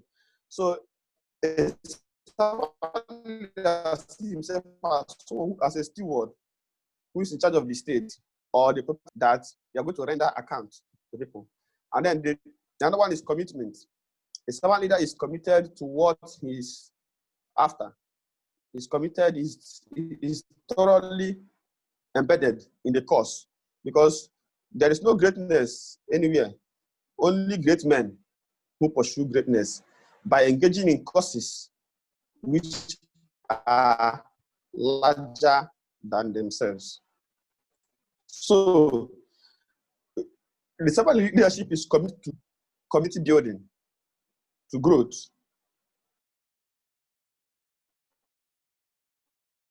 And all that. And then another factor I want, the missing link. Servant leadership as a missing link in Nigeria's socio-political environment. So there's a nexus between public servants and servant leadership. One of our playwrights, Chinaka says that the trouble with leadership, and again, this failure of leadership, I will say it's not just a failure of leadership, is actually a failure of, or simply a lack of servant leaders, because that's what is ravaging this country. And the only remedy we have is to ensure that we get more servant leaders into position. What this country, Nigeria, needs, and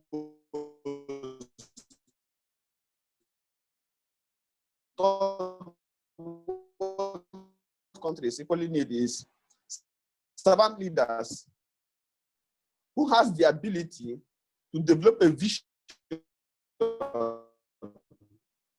for community building and into a beneficial reality. So servant leadership is an undivided inspirational, is actually result-oriented. So what servant leadership means. So what Nigeria lack and urgently need are servant leaders who are conscious as person, whether they are becoming healthier as people, freer in terms of democracy, whether they are becoming more autonomous and are likely to be leaders themselves. So a servant leader in this sense is therefore someone who is out to liberate the talent of those he serves. Like, so just like a final word, you know, some people think that leadership is about title.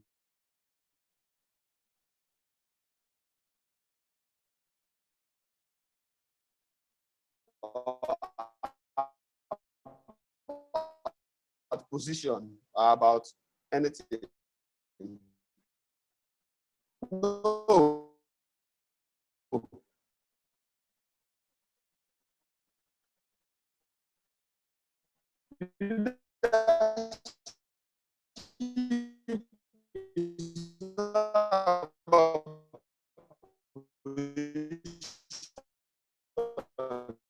It is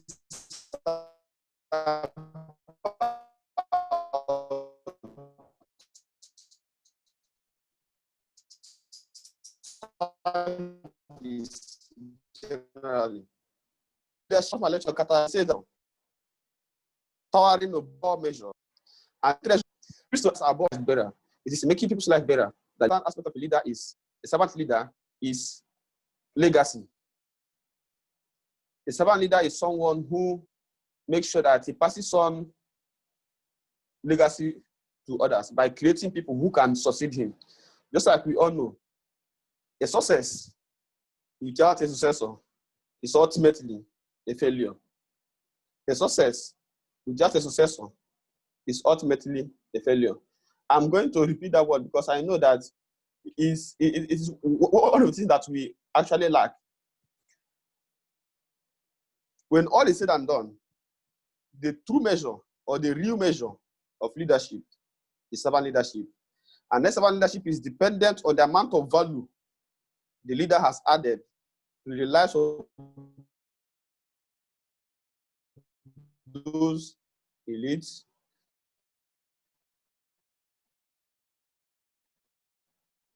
or the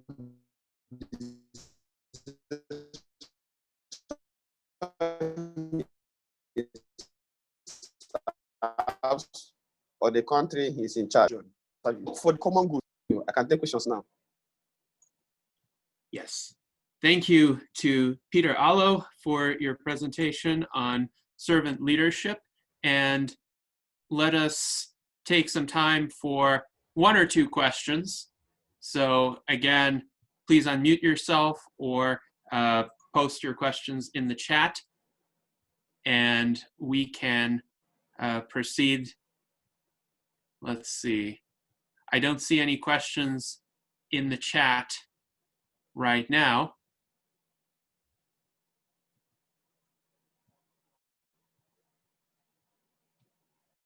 Again, if you have a question and you want to say it, please unmute yourself.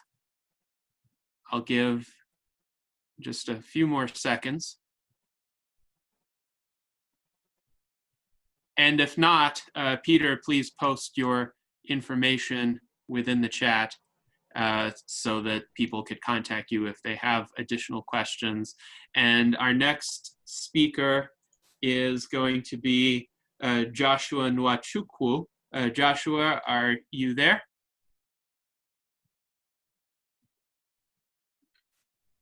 Yes, I'm here. All right. So Joshua, your subject is thinking for yourself, which is extremely important to exercise. So please feel free to begin. Hi, good evening, everyone. Can you all hear me? Yes. Okay, perfect. Firstly, I'd like to thank Mr. Kalu for inviting me and for the other speakers who have spoken before me. Indeed, I'm humbled and honored. Funny enough, I haven't met Kalu physically. I think so met via social media. And it goes to show that social media is a veritable tool for communication and to establish friendship. So basically, my name is Joshua Omeogu. I'm a legal practitioner based here in Lagos, Nigeria. Apart from my legal work, I do lots of reading and also writing. So my reading and my writing spans across jurisprudence, history, politics, international affairs, anthropology, human rights, and also as a hobby, so I do lots of suspense novels and also drama films. Also, for the past 10 years, I've been volunteering in running clubs for boys and for teenagers. For boys, particularly because for the past 10 to 20 years, there has been lots of focus on trying to help the girl child. So my focus has been to see how to help out the boys so that they don't live left out from the whole discourse of trying to form people.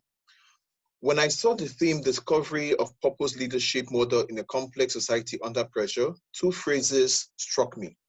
One is discovery of purpose, and second is complex society under pressure. So I said to myself, if we were to discover our purpose, how do we plan to do it? Or how should we go about it?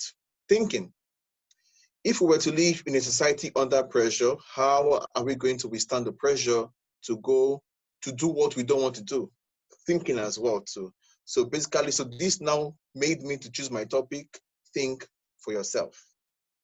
Indeed, Socrates said, to find yourself, think for yourself. The aim of thinking is to find the truth about ourselves, about the others, the truth about society, and about concepts. and we have to strive to get skills and acquire the virtues necessary to be a lifelong truth seeker. So basically, to find the truth is not a one-day quest, it's a quest that takes the whole journey till we die. And this has made me to have my, to choose my motto to be Corporatores Veritatis, to mean a co-worker of the truth. Because basically, I think that to find the truth, we have to co-work to find the truth. So we live in a deeply polarized and complex society with different isms, ideologies, and schools of thought. For example, these past weeks, we've been discussing racism, the Black Lives Matter, the funding of scrapping the police, statue removal, fake news, etc. In all these, people have taken sides. My interest is always, how did people decide which side to follow? Is to the why. So why do you think about this? And this, and then that. So time I watch various videos and people granting their various interviews, you can immediately identify those who have thought through the opinions and those who are merely following the crowd so as to feel cool. So the prevalence of groupthink and conformism is a threat we all should be concerned about. This is not made easier with the prevalence of ignorance, prevalence of people actively involved in spreading fake news, hate and fear, and in the reduction of the teaching of history. So basically, think for yourself. These may sound easy. Indeed, one may interchange think with cook for yourself or eat for yourself. However, we know that thinking is a very difficult process. It is challenging, hence why many people do not want to go into thinking. In short, people would prefer to delegate the task of thinking to someone else. However, delegatus potest non delegare. So we cannot delegate the thinking process to other people. So we must think for ourselves. Thinking for ourselves involves self-discipline, and these days sometimes courage. So we should not allow ourselves to be dominated by the popular opinion. Indeed, John Stuart Mill said that we should weary of the tyranny of the public opinion, which does more than merely discourage us from dissenting from prevailing views on moral, political, and other types of questions. It leads us to suppose that dominant views are so obviously correct that only a bigot or a crank would question them. So thinking involves, we have to leave the fence. So we have to leave the others, and we have to take responsibility for our actions and decisions. So to give some examples, so sometimes, so if I speak to my boys, so you can see boys of 10, 12, and 14 years old, and they come and tell me, sir, should I have a girlfriend? So basically these boys want a yes or no answer. And being that, so they want you to choose for them so that they can quote you as their own authority. So normally, I don't normally give the answer. So then I tell them, okay, fine. So what do you think? 1, 2, why do you want to have a girlfriend? So my quest is for them to own the conversation and to start to learn how to think so that they can make the decisions and arrive to it at themselves, so that they can become responsible for whatever result that they bring forth from the thinking process that they have come to. So if we don't think, we are doing a great disservice to ourselves. So when we look at the non-living things and the living things that are not men, we see that don't they have a capacity to think? So when we don't use our capacity to think, apart from being a disgrace, we suddenly go down to the level of the animals who operate by stimulus and by instinct. So clearly, we have to learn how to think. So some practical suggestions as to how to think. 1, we have to learn how to question dominant ideas, even when people insist on being treated as unquestionable. So we have to learn how to question these ideas, even if people deem them dogmatic. Secondly, we should not take things hook, line, sinker. So sometimes we tend to swallow things, information, hook, line, sinker. So we should try to avoid that. Also, we have to take the trouble, quote and unquote, to learn and to honestly consider the strongest argument to be advanced on both sides of the aisle, basically. So we have to have the honesty to want to hear both sides. Also, we have to learn how to read and research or to ask questions. So sometimes in order to think properly, we have to have materials for our thinking process. And these materials will come from our research or from our study or from people that we've spoken to, probably mentors or professionals in those particular fields. Also, we have to avoid reaching conclusions from the headlines or from one source. So sometimes, for example, somebody reads a headline and then so the guy makes a conclusion. Or sometimes people try to read from one source of opinion. So we should try to have a versatile approach to getting information. And also we should try not to rest on headlines or summaries before to reach conclusions on very important things, because these things tend to inhibit our thinking process. Also, we have to be open-minded. So try not to be boxed into our own views. We have to be open-minded to want to view things from different perspectives, from different angles, from different lights. Also, we have to practice critical thinking, trying to think things deeply. So from premise to conclusion. So trying to see things to ensure that they flow. Also, we have to learn how to have civil conversations. You know, since the world is becoming so polarized, sometimes we find it difficult to have civil conversations. We are so antagonistic. We are so hominem. So we have to learn how to converse civilly. Also, when coming into a conversation, we should avoid coming to a conversation to win the argument or to win or to dominate. Rather, we are coming to learn, to exchange ideas, to meet people, to see how we can be better. Also, we have to learn to listen. So I'll try not to listen and to think of what the person speaking has told us. So I'll try not to respond as fast as possible, but no, we are trying to listen to learn how to think properly first before trying to respond. Also, we have to remind ourselves of our fallibility. So we are not perfect, so we don't know everything, so we don't know all. So we should be open to criticisms. And also, we should also those who give us criticisms, because sometimes they are the ones who want to help us to be better. And in all this, we have to be humble. Somebody who is not humble can never be an intellectual. So to be somebody who engages in the thinking process, one has to have the virtue of humility. To know that I may be wrong, I can be wrong, and I can be corrected by whoever, be it my seniors, to my colleagues, my juniors. I am open to making mistakes, and I should be open to being corrected. Also, we should learn how to apologize if we make a public mistake. So sometimes, for example, we may make a false statement, or we make a public post which we find out to be wrong. We should be humble enough to come back, to apologize, and then to provide the right information which we have come to. And also, we should not vary from ours. So sometimes we may be tempted to try to hold back our colleagues who may differ from us. No. So we should learn to see how to also praise them when they make some very interesting arguments or comments or commentations.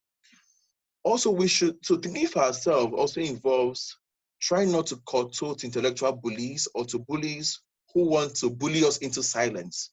So thinking for ourselves involves trying to be independent, trying to know how to stand up to bullies, and trying to speak our minds, provided we are speaking in truth and speaking in charity. Also, we should try to avoid echo chambers. These echo chambers are people who want to be in the midst of people who think or who share views with them only. So we should learn to see how to have friends and to engage with people who don't even share our views and be open to questions. Also, we should try to avoid wrapping our opinions around emotions. Sometimes we get to take our emotions to surround these opinions that we have. So when this happens, there is no way that I'm corrected. So we should learn to see how to separate our opinions from the emotions so that they can be critically analyzed and critically given comment on. And then meanwhile, we should learn that having various views from our colleagues or friends, it does not translate to hating them. So when people destroy friendships based on different views, it's quite obnoxious. So I think so we should try and see how to have friendships and to maintain these friendships, even if we have various views. Also, to think deeply means try not to pigeonhole people or to tag people. Okay, so you're this, so you're that. So to try to be open-minded, to want to learn from people. To think for ourselves also involves not to grow too attached to our opinions that will get blinded by the truth. So sometimes we may have our opinion and we become so attached to it that when someone tells us the truth, fine, so say no. So we should not be attached to our opinions that will get blinded to the truth or to accept the truth.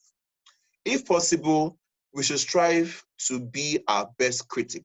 So we should, now sometimes we may want to praise ourselves only. No, we should also try and see to criticize ourselves. So thinking means criticizing ourselves. So we should be the best critic. So if you only praise yourself all the time, then it's a problem. So you should be your best critic to see that things are going well or not. In conclusion, I think we have to think deeply, we have to think critically, and we have to think for ourselves.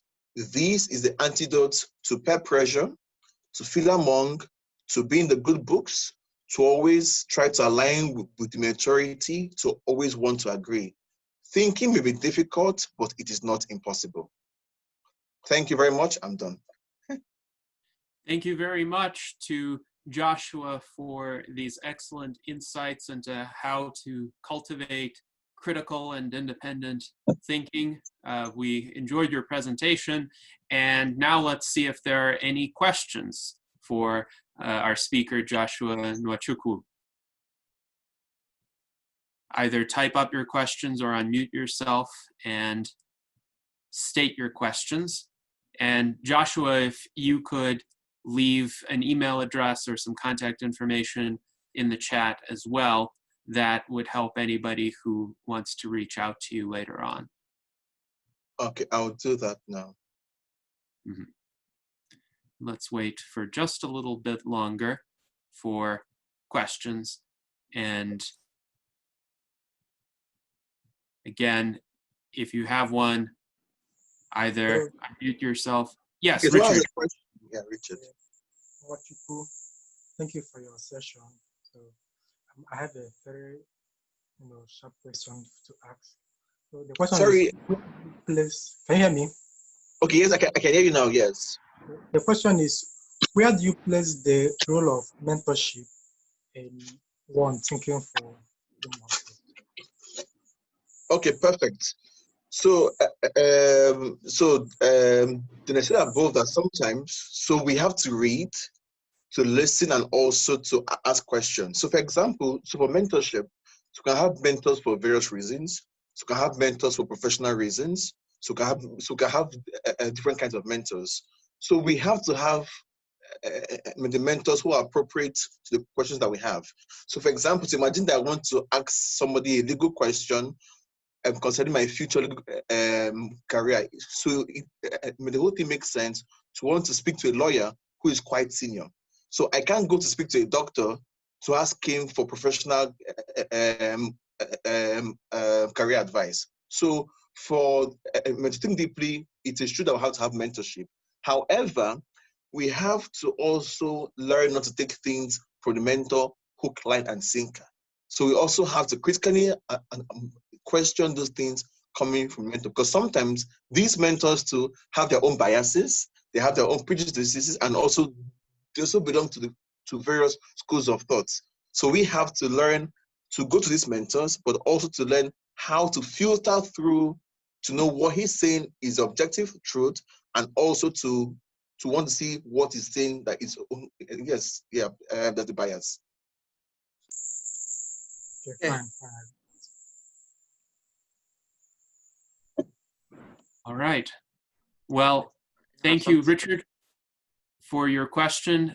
Thank you, Joshua, for your response. Any more questions for Joshua? Yes. Please proceed.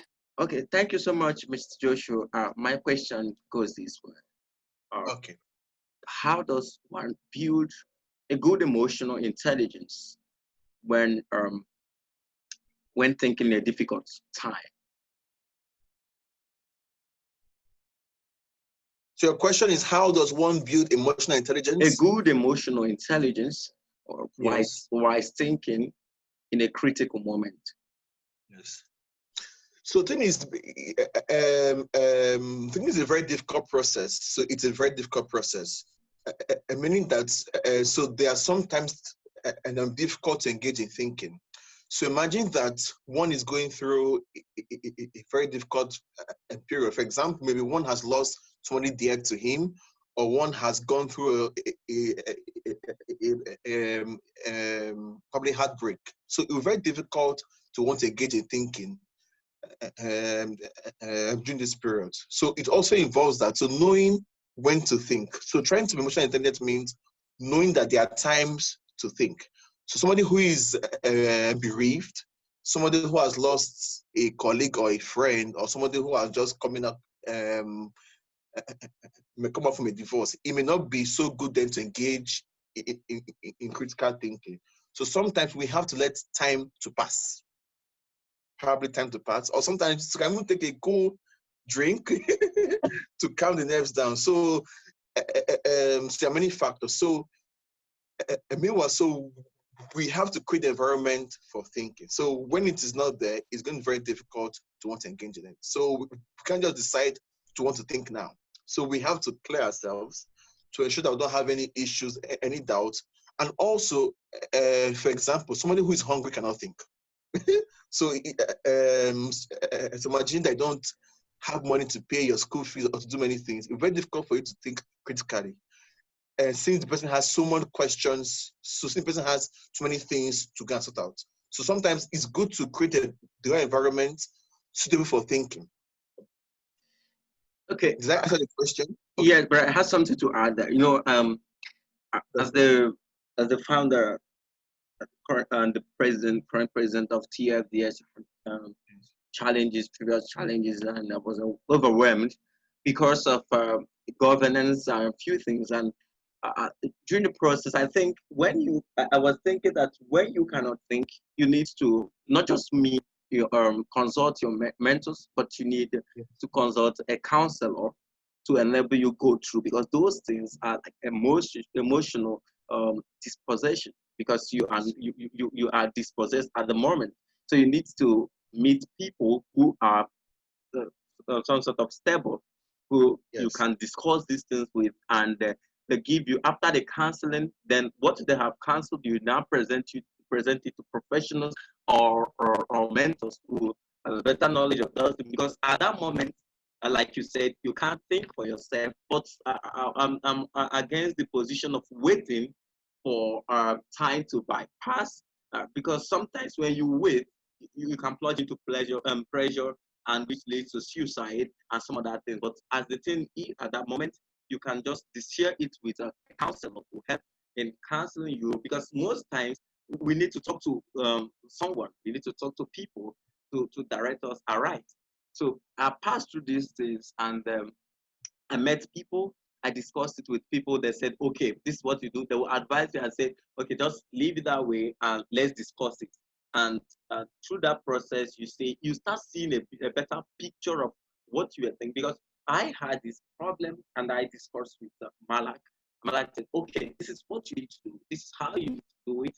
And I began to follow that process. I wasn't doing so well as a leader, because I use another principle, just as you said, that most times we are being influenced by our mentor who belongs to another particular school of thought. So when you use that school of thought to apply to another setting, you will fail, and you see yourself failing.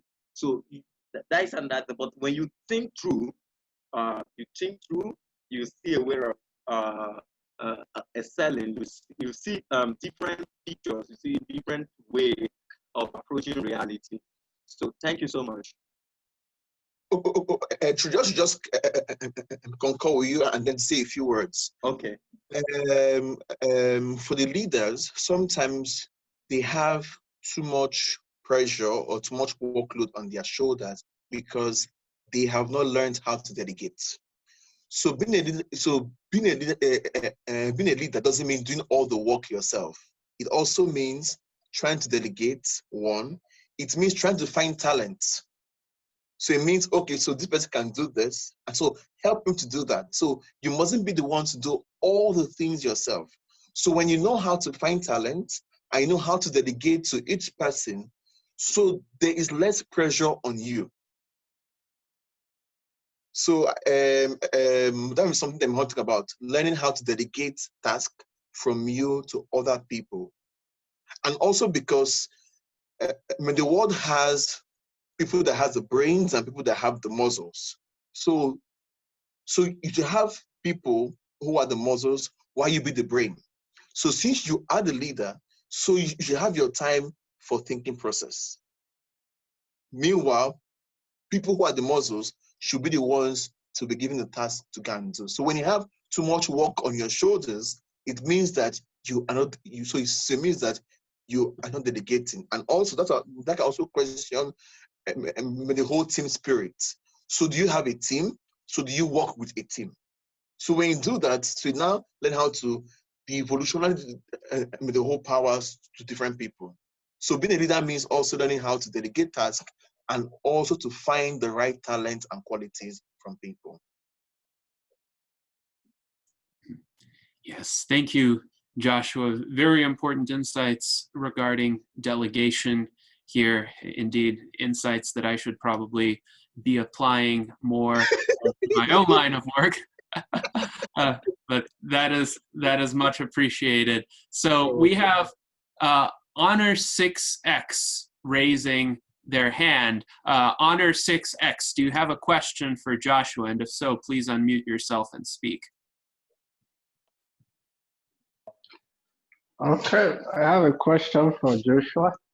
Okay. The question is, how do you manage to how do you manage a case where you don't want to be seen as someone that is critically thinking in a group where when you want to speak, there is that eye of, oh, this one always want to look critical or looking better than others. How do you manage such groups or situations where you don't want to be seen as somebody that is too critical in analyzing issues? So when you see yourself in situations like that, maybe in gatherings or working in a place, how do you manage such situations so that it can balance the equation? So my answer is going to go back to the theme of the conversation of having these two things, and it goes to purpose.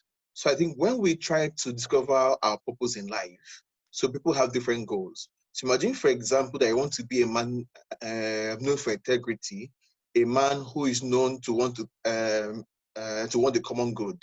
So, so critical thinking is not to show yourself off as somebody who is intelligent. No, but then he's thinking to see how to push the common good.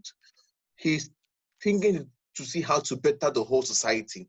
So my opinion, so if you have colleagues who feel discouraged or who feel insulted by your critical thinking, so the problem is not you, but it's them. So since they are not the ones who want to move in the same line with you. So critical thinking is somebody who is thinking to achieve good results for the common good. So it's to see how to help them to step up to your own level of commitment towards society. However, I think sometimes it may not be good to critically analyze every single thing in the world. So some things in the world, they may not, okay now, for example, somebody may want to argue about, okay fine, so the best football team.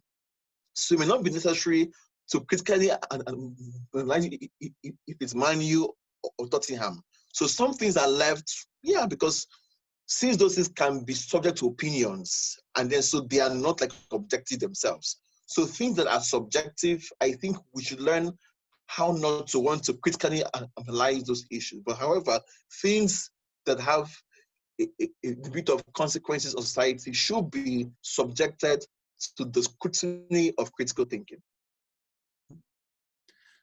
All right, excellent. So I think with this, we are going to need to move on to our final speaker of this session, who is well known.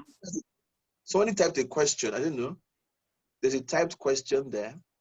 Mm-hmm. I'm trying to read it. Is it a question in the chat?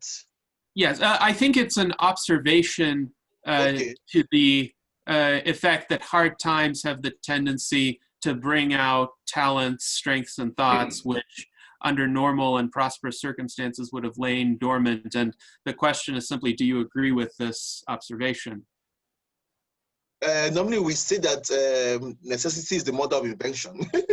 So when there's a bit of necessity, I think people get to start thinking. So people are propelled to want to think outside the box to be able to solve that lacuna that they have. Yeah, to a great extent, I agree with you. However, sometimes these necessities can move people to the other extreme. So for example, I'll give an example of Nigeria. So since we have many Nigerians who are here with us. So currently now, I think for the past 1 or 2 weeks, so we've seen the news headlines of many Nigerians abroad who have been accused of fraud. So what happened? So these were young people who came from poor backgrounds. So poverty has helped people to leave poverty to prosperity, right? I think as well too. Some people have from poverty gone towards corruption or towards fraud. So sometimes these lacks or wants can bring out the good in people or can bring out the worst in people. So my aim is always to see how do we utilize these lacks. So how do we channel these things to want to bring the good from that person?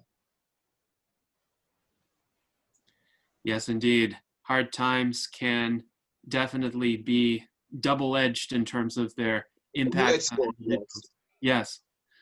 So now, thank you, Joshua. Our final speaker is David Shoemaker, who is the Director of Applied Innovation for the United States Transhumanist Party.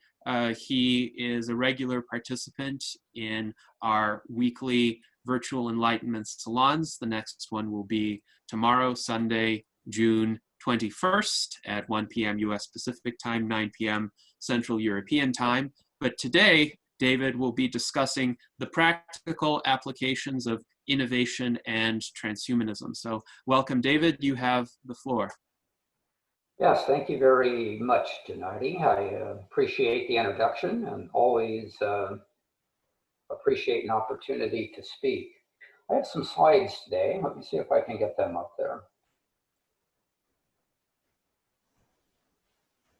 It says that maybe because I had to rejoin the room, I need to have co-host added back to me. It's not allowing me to put the slides up. You have some slides to show. I do. Okay, let me just quickly quickly make. Yes, thank you very much. And so today, while we're getting that sorted out, transhumanism, as Gennady pointed out, is a major element of where I spend a good deal of my time. Today we'll be discussing a specific issue of applying new ideas, making humanity better. That's what I've entitled this. Let me see you can share your screen now. Ah, excellent.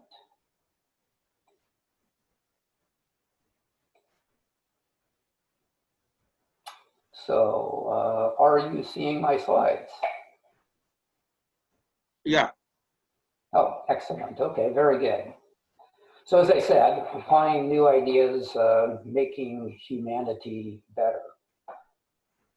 I'm coming at this from the viewpoint of transhumanism, which some of you may be familiar with and others not.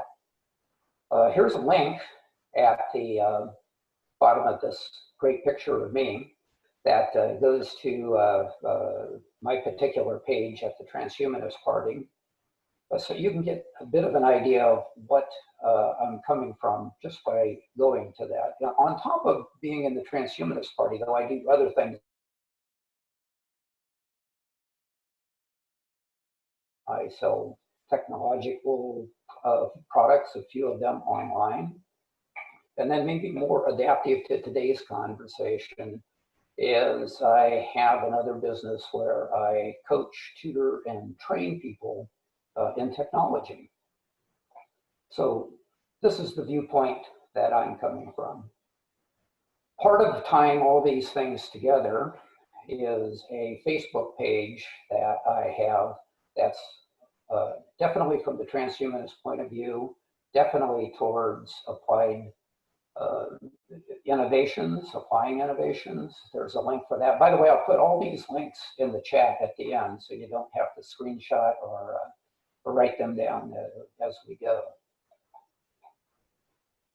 And then one maybe last plug for the Transhumanist Party. I would encourage anybody that wants to know more about what this thing transhumanism is to go out to our page, take a look, read for yourself, read what our values are, and see if that's compatible with what you have going on. Once again, this link will also be in the chat at the end.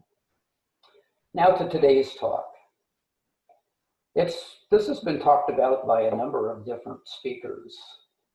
The current situation that we find ourselves in, no matter what country in the world we're in, I believe these things apply. All our societies are under pressure from a variety of things, and all those pressures have an impact on us. COVID-19, probably one that's getting much of the press in the world. Social unrest, something that's going on everywhere, and we definitely have our aspect of that going on here in the United States, which is exacerbated by a political divide that we have here that makes conversations very difficult. I bring that up because I think what I'm going to propose to you today helps overcome some of these things, particularly the political divide, and also helps us, whether from a corporate, countrywide level or down to the very personal level, economic distress. And that can come in a lot of different varieties as well. Distress doesn't have to necessarily mean total bankruptcy or something of that nature. It can be, I'm not earning as much money this year as I did last year. Economic distress can take on a number of different ways. So there's some of the things, not a complete list of what was wrong. Let's now talk about how we can make things better. That's my viewpoint, no matter how I'm addressing these things. So we can do a couple of things. Once again, this list could be greater, but these are the two that I want to talk about today. We can influence society around us. I choose to try to influence the governments that I'm in. And in the United States, we have multiple levels of government. So I have state government that I try to work with. We have national governments, and then there are coalitions. I try to work with those. But I also have to go back and look at myself, as so many of the speakers have talked about today, taking that personal responsibility. So which to do? And I think both are equally important, and not only equally important, but I think one drives the other back and forth. That'll be a part of what we'll be talking about. So how to influence government?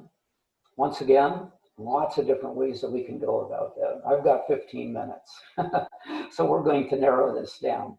We've seen that demonstrations are a thing going on in the world that, done in a peaceful, thoughtful way, I think is beautiful and certainly has influence on governments. Supporting political candidates is another great way to do that, and that's one thing that I certainly do. But today I want to propose that we don't consider them for the next few minutes, that we look at something that I call a foundational change. So changing the system as we go. And I have an example.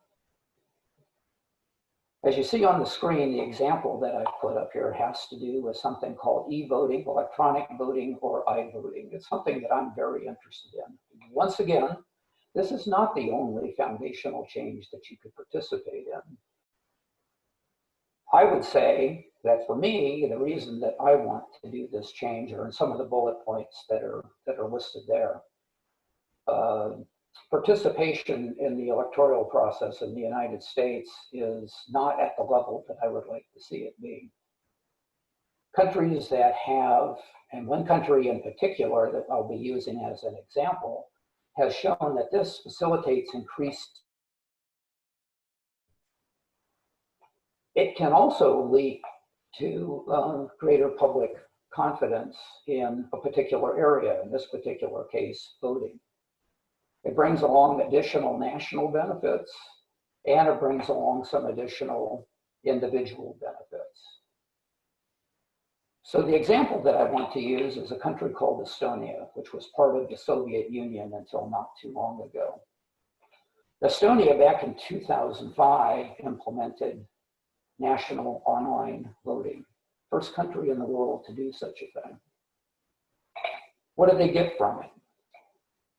Small country, limitation on resources that we have everywhere, but maybe even more so in their particular case. They found that it reduced human effort. Cost savings was a critical issue. Like, look at voter participation. Certainly not 100%. And this voter participation has continued to rise as time has gone on. I would invite you to compare voter participation. You can go to their particular, you can go to a particular site up here and watch a YouTube video listed underneath the title, which is very short, about 15 minutes, but does a very nice job describing what went on in Estonia. So we can see that from 2015 to 2020, they're moving in the right direction as far as voter participation is concerned. They've had their problems as well. Nothing is problem-free. 2007, what's believed to be another country launched a cyber attack during on their electronic services. I think what Estonia did was brilliant and is a good model, and shows that a focus can, by the country, of being transparent. They came out and said, here's what happened. They went through and they outlined what they could do to improve this. And polls of citizens after this fact have said that the cyber attack did not decrease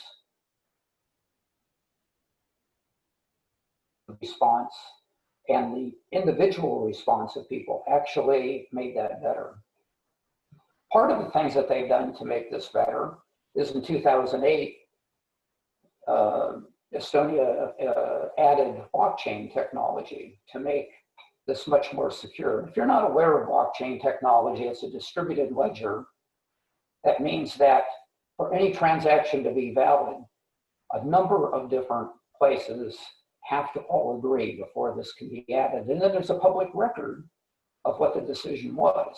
So I think this also goes to not only improve security, but improve transparency.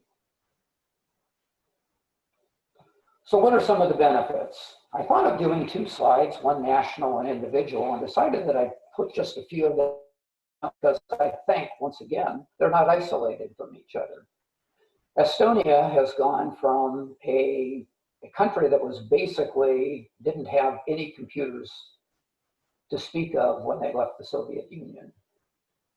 They have since been recognized around the world as a technologically advanced society, because not only have they done electronic voting, or I-voting as they call it, but they've added a lot of other government services online.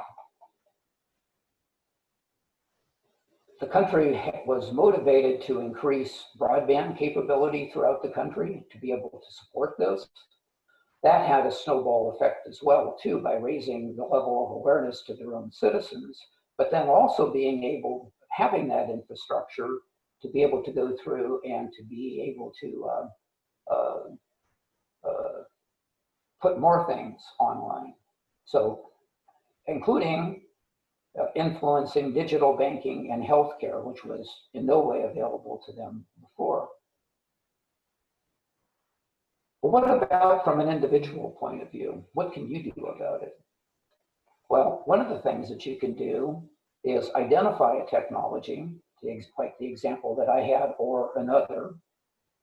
And then as you identify with it, look for ways that you can bring about positive change for everyone involved.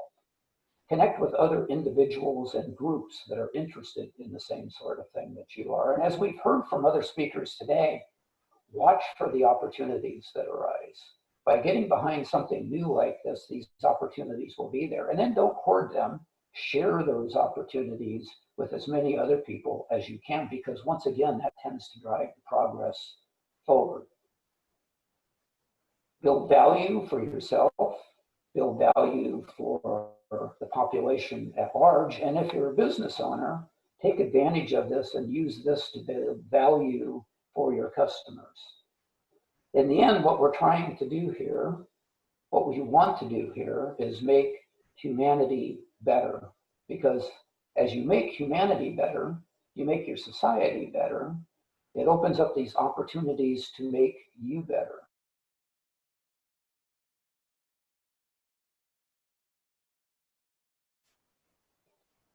So I'm a big proponent of applying new ideas, because in applying these new ideas, we can make humanity better. And yes, we can also benefit from those ourselves. Now, if you're interested in reading further about this in particular, or just the general ideas, these are some of the reading sources that I have used. Pardon me.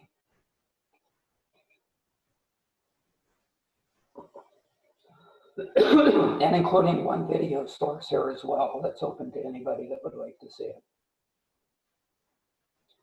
So at this point, I will turn off my screen sharing.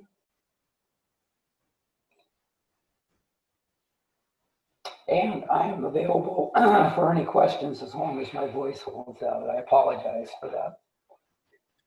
Well, thank you, David, for this excellent presentation. It's a presentation that addresses both the global level in terms of current events and developments, as well as the individual level, and what people can do to apply innovation in their lives and influence these global dynamics. So now indeed, the floor is open for questions. Once again, you can type them in the chat, you can unmute yourself and speak, or you can raise your hand within the Zoom interface, and we'll give people a few moments to be able to ask any questions that they have, questions about David's presentation. Joshua, go ahead.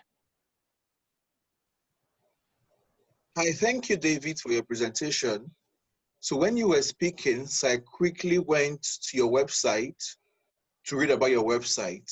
And the website says the U.S. Transhumanist Party putting science, health, and technology at the forefront of American politics, right? Yes, it does. Perfect. Now, so my thinking is that for the US, because I think I have been following quite closely the US politics for the past 10 years, 2008, at least closely from my home in Nigeria, and I have been there quite sometimes to visit. And I find it a bit curious that we are trying to emphasize STEM. So everywhere, STEM, STEM, STEM, STEM, STEM. However, some of us are advocating that we have to see how to also emphasize MESH. MESH is M-E-S-H. So it's called media, sociology, ethics, and the history and stuff. So we think that in the US, okay, for example, so, the media clearly has issues in the US, so they become so politicized. They are no more being journalists, but they're all being activists for their own various interests. We have the issue of ethics going down in many things, also, and also as well to history. So you get to meet or speak with many people who don't know the history. And also, so these past 2 or 3 weeks have shown to prove even the fact that many people lack the history of things. So, so regards to STEM, I think already the US is already doing quite well in terms of science and technology. In short, for many years, and during the whole presidential debate, they always talking about the healthcare, trying to explore to go to Mars. So I think a bit of science, the US is doing quite well in these particular areas. So my issue is, what do you think about MESH, and to see, so what role does it play in American politics? Yes, thank you. I think that's very interesting, and it's something that I think about as well. And but let me just say a couple of things first. I wanted to draw a distinction between America's accomplishments in science and how science plays in the political process in the United States. I'm a devotee of certain arts as well. And I think that while I find that to be very, very useful, the fact that is in American politics, my understanding, the way I look at it, is science is clearly underrepresented. Now, we have wonderful accomplishments. We just took and put 2 astronauts in an American private enterprise space capsule, launched them from a private enterprise rocket, and sent them to the International Space Station. Somehow there's a disconnect being able to do those type of things and being able to put science specifically into a rational discussion in the political process. Too many times, critical thinking is not involved by many in the political electorate, and they will weigh things that may be pseudoscience on with the same value that they would weigh science. So this is one of my side crusades on critical thinking. But from my work with the Transhumanist Party, putting science, health, and technology first is quite a valid issue because of that underrepresentation of that in the political process. Now, going back to the social process, I absolutely love what you talk about with MESH because we need well-rounded individuals. If you look back in history, by the way, history is one of my passions also. If you were to look at my college transcript, I have way too many history credits for an engineering major, but that's okay. But the nice thing about history is I realized that many of the greatest thinkers were also quite accomplished in the arts as well. And I don't think that's any accident. I think those two things go together. So I'm fully aligned with you as far as saying that that needs to be promoted in broader society. But coming back to politics, which is what the Transhumanist Party is about, we need to get science, health, and technology in this rational discussion. Yes, indeed. An excellent answer, David. As the chairman of the U.S. Transhumanist Party, I fully agree. So, thank you, Gennady. Thank you.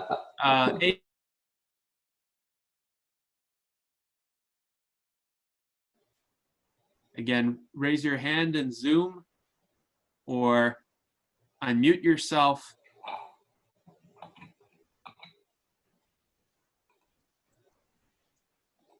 And I will also add that anybody wishing to follow the activities of the Transhumanist Party is welcome to go to the website transhumanist-party.org, which David just provided in the Zoom chat. Also, I would encourage everyone to look at the resources that he just posted. There's a wealth of information here.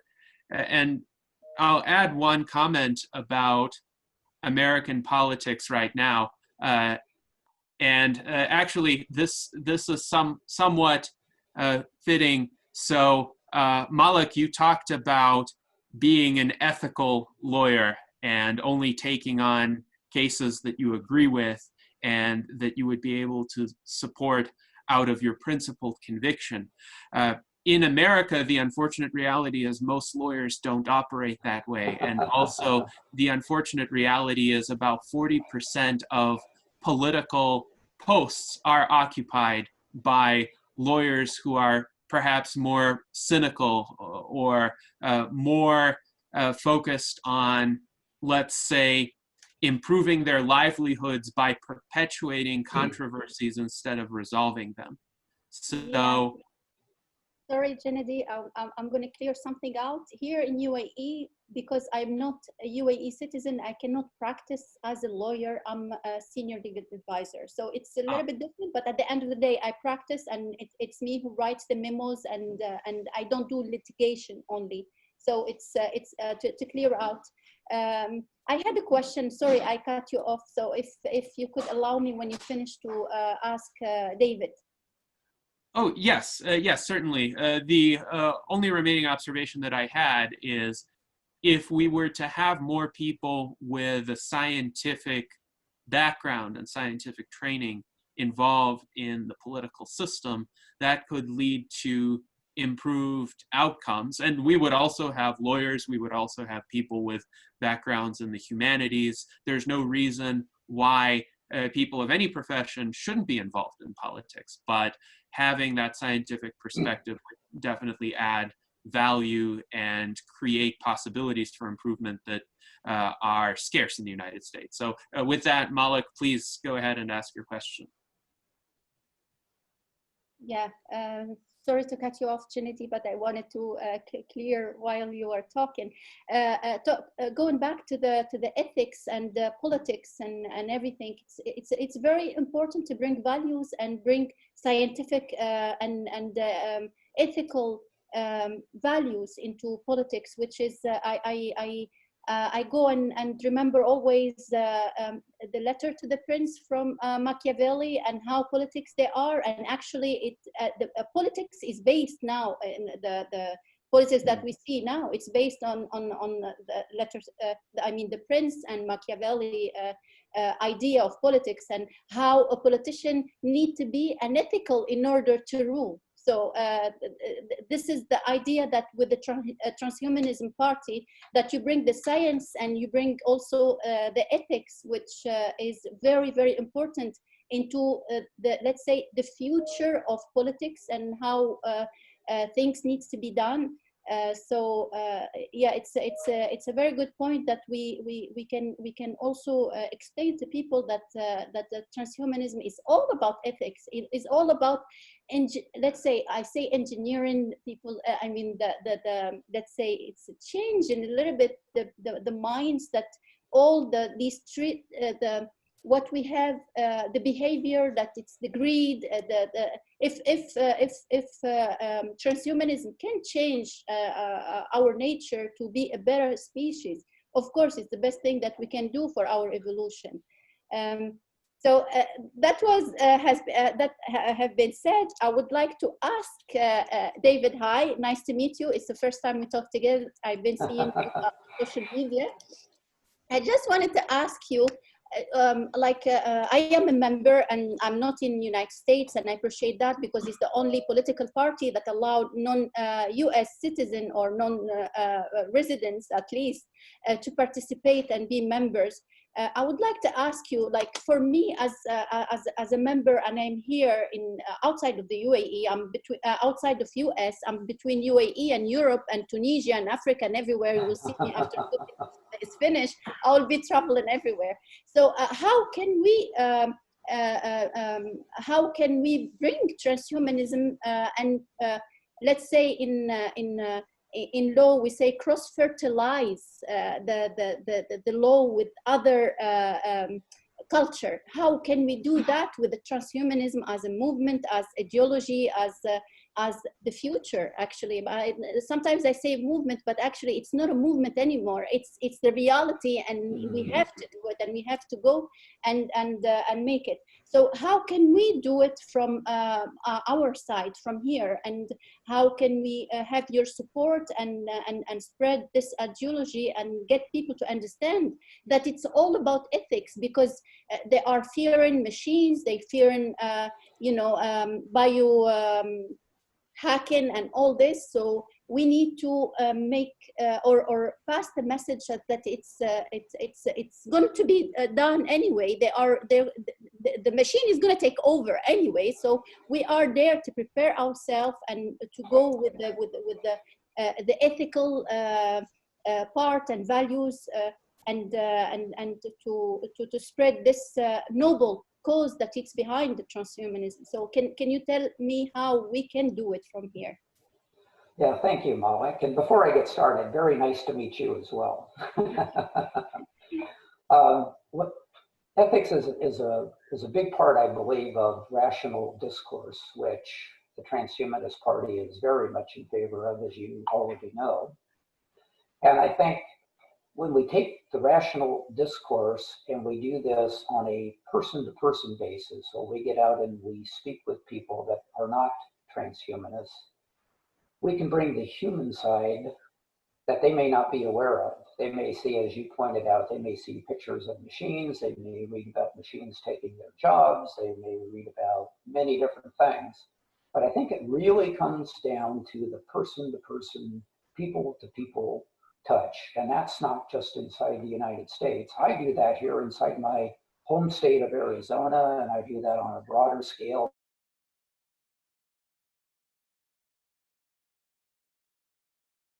Honestly, anybody that wants to hear about it. And they can see the personal side of me, and then I can talk to them about maybe some of their fears, and that invariably goes to a discussion of ethics as we go about doing that. So what can you do from where you're at and with all the movement that you're going on? And I would suggest the same. I would suggest letting people get to know you, tell them about transhumanism from your particular point of view. By the way, for those that are not aware, transhumanism is a very broad topic.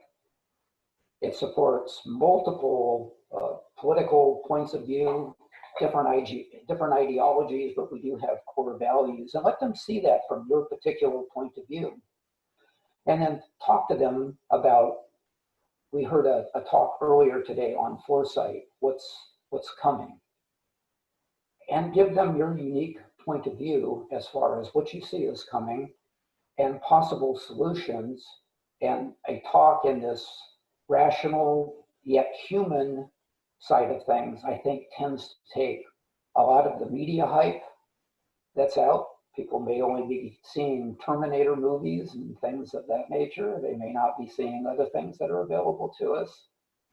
So wherever we're at, inside the United States, any one of the 50 states, outside the world as we travel.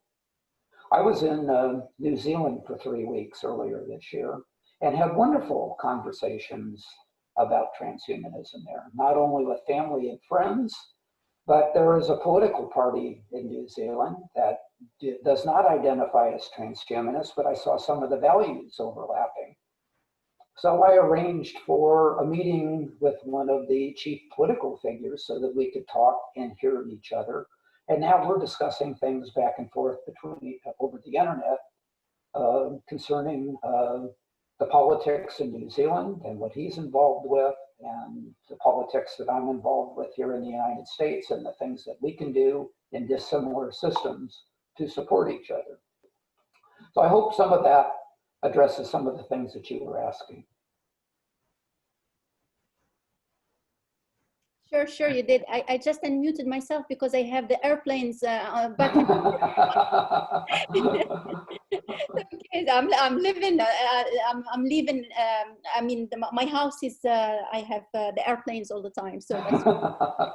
Yes, you did. Thank you so much. And yes, it makes sense. Thank you. All right. Well, this was an excellent conversation.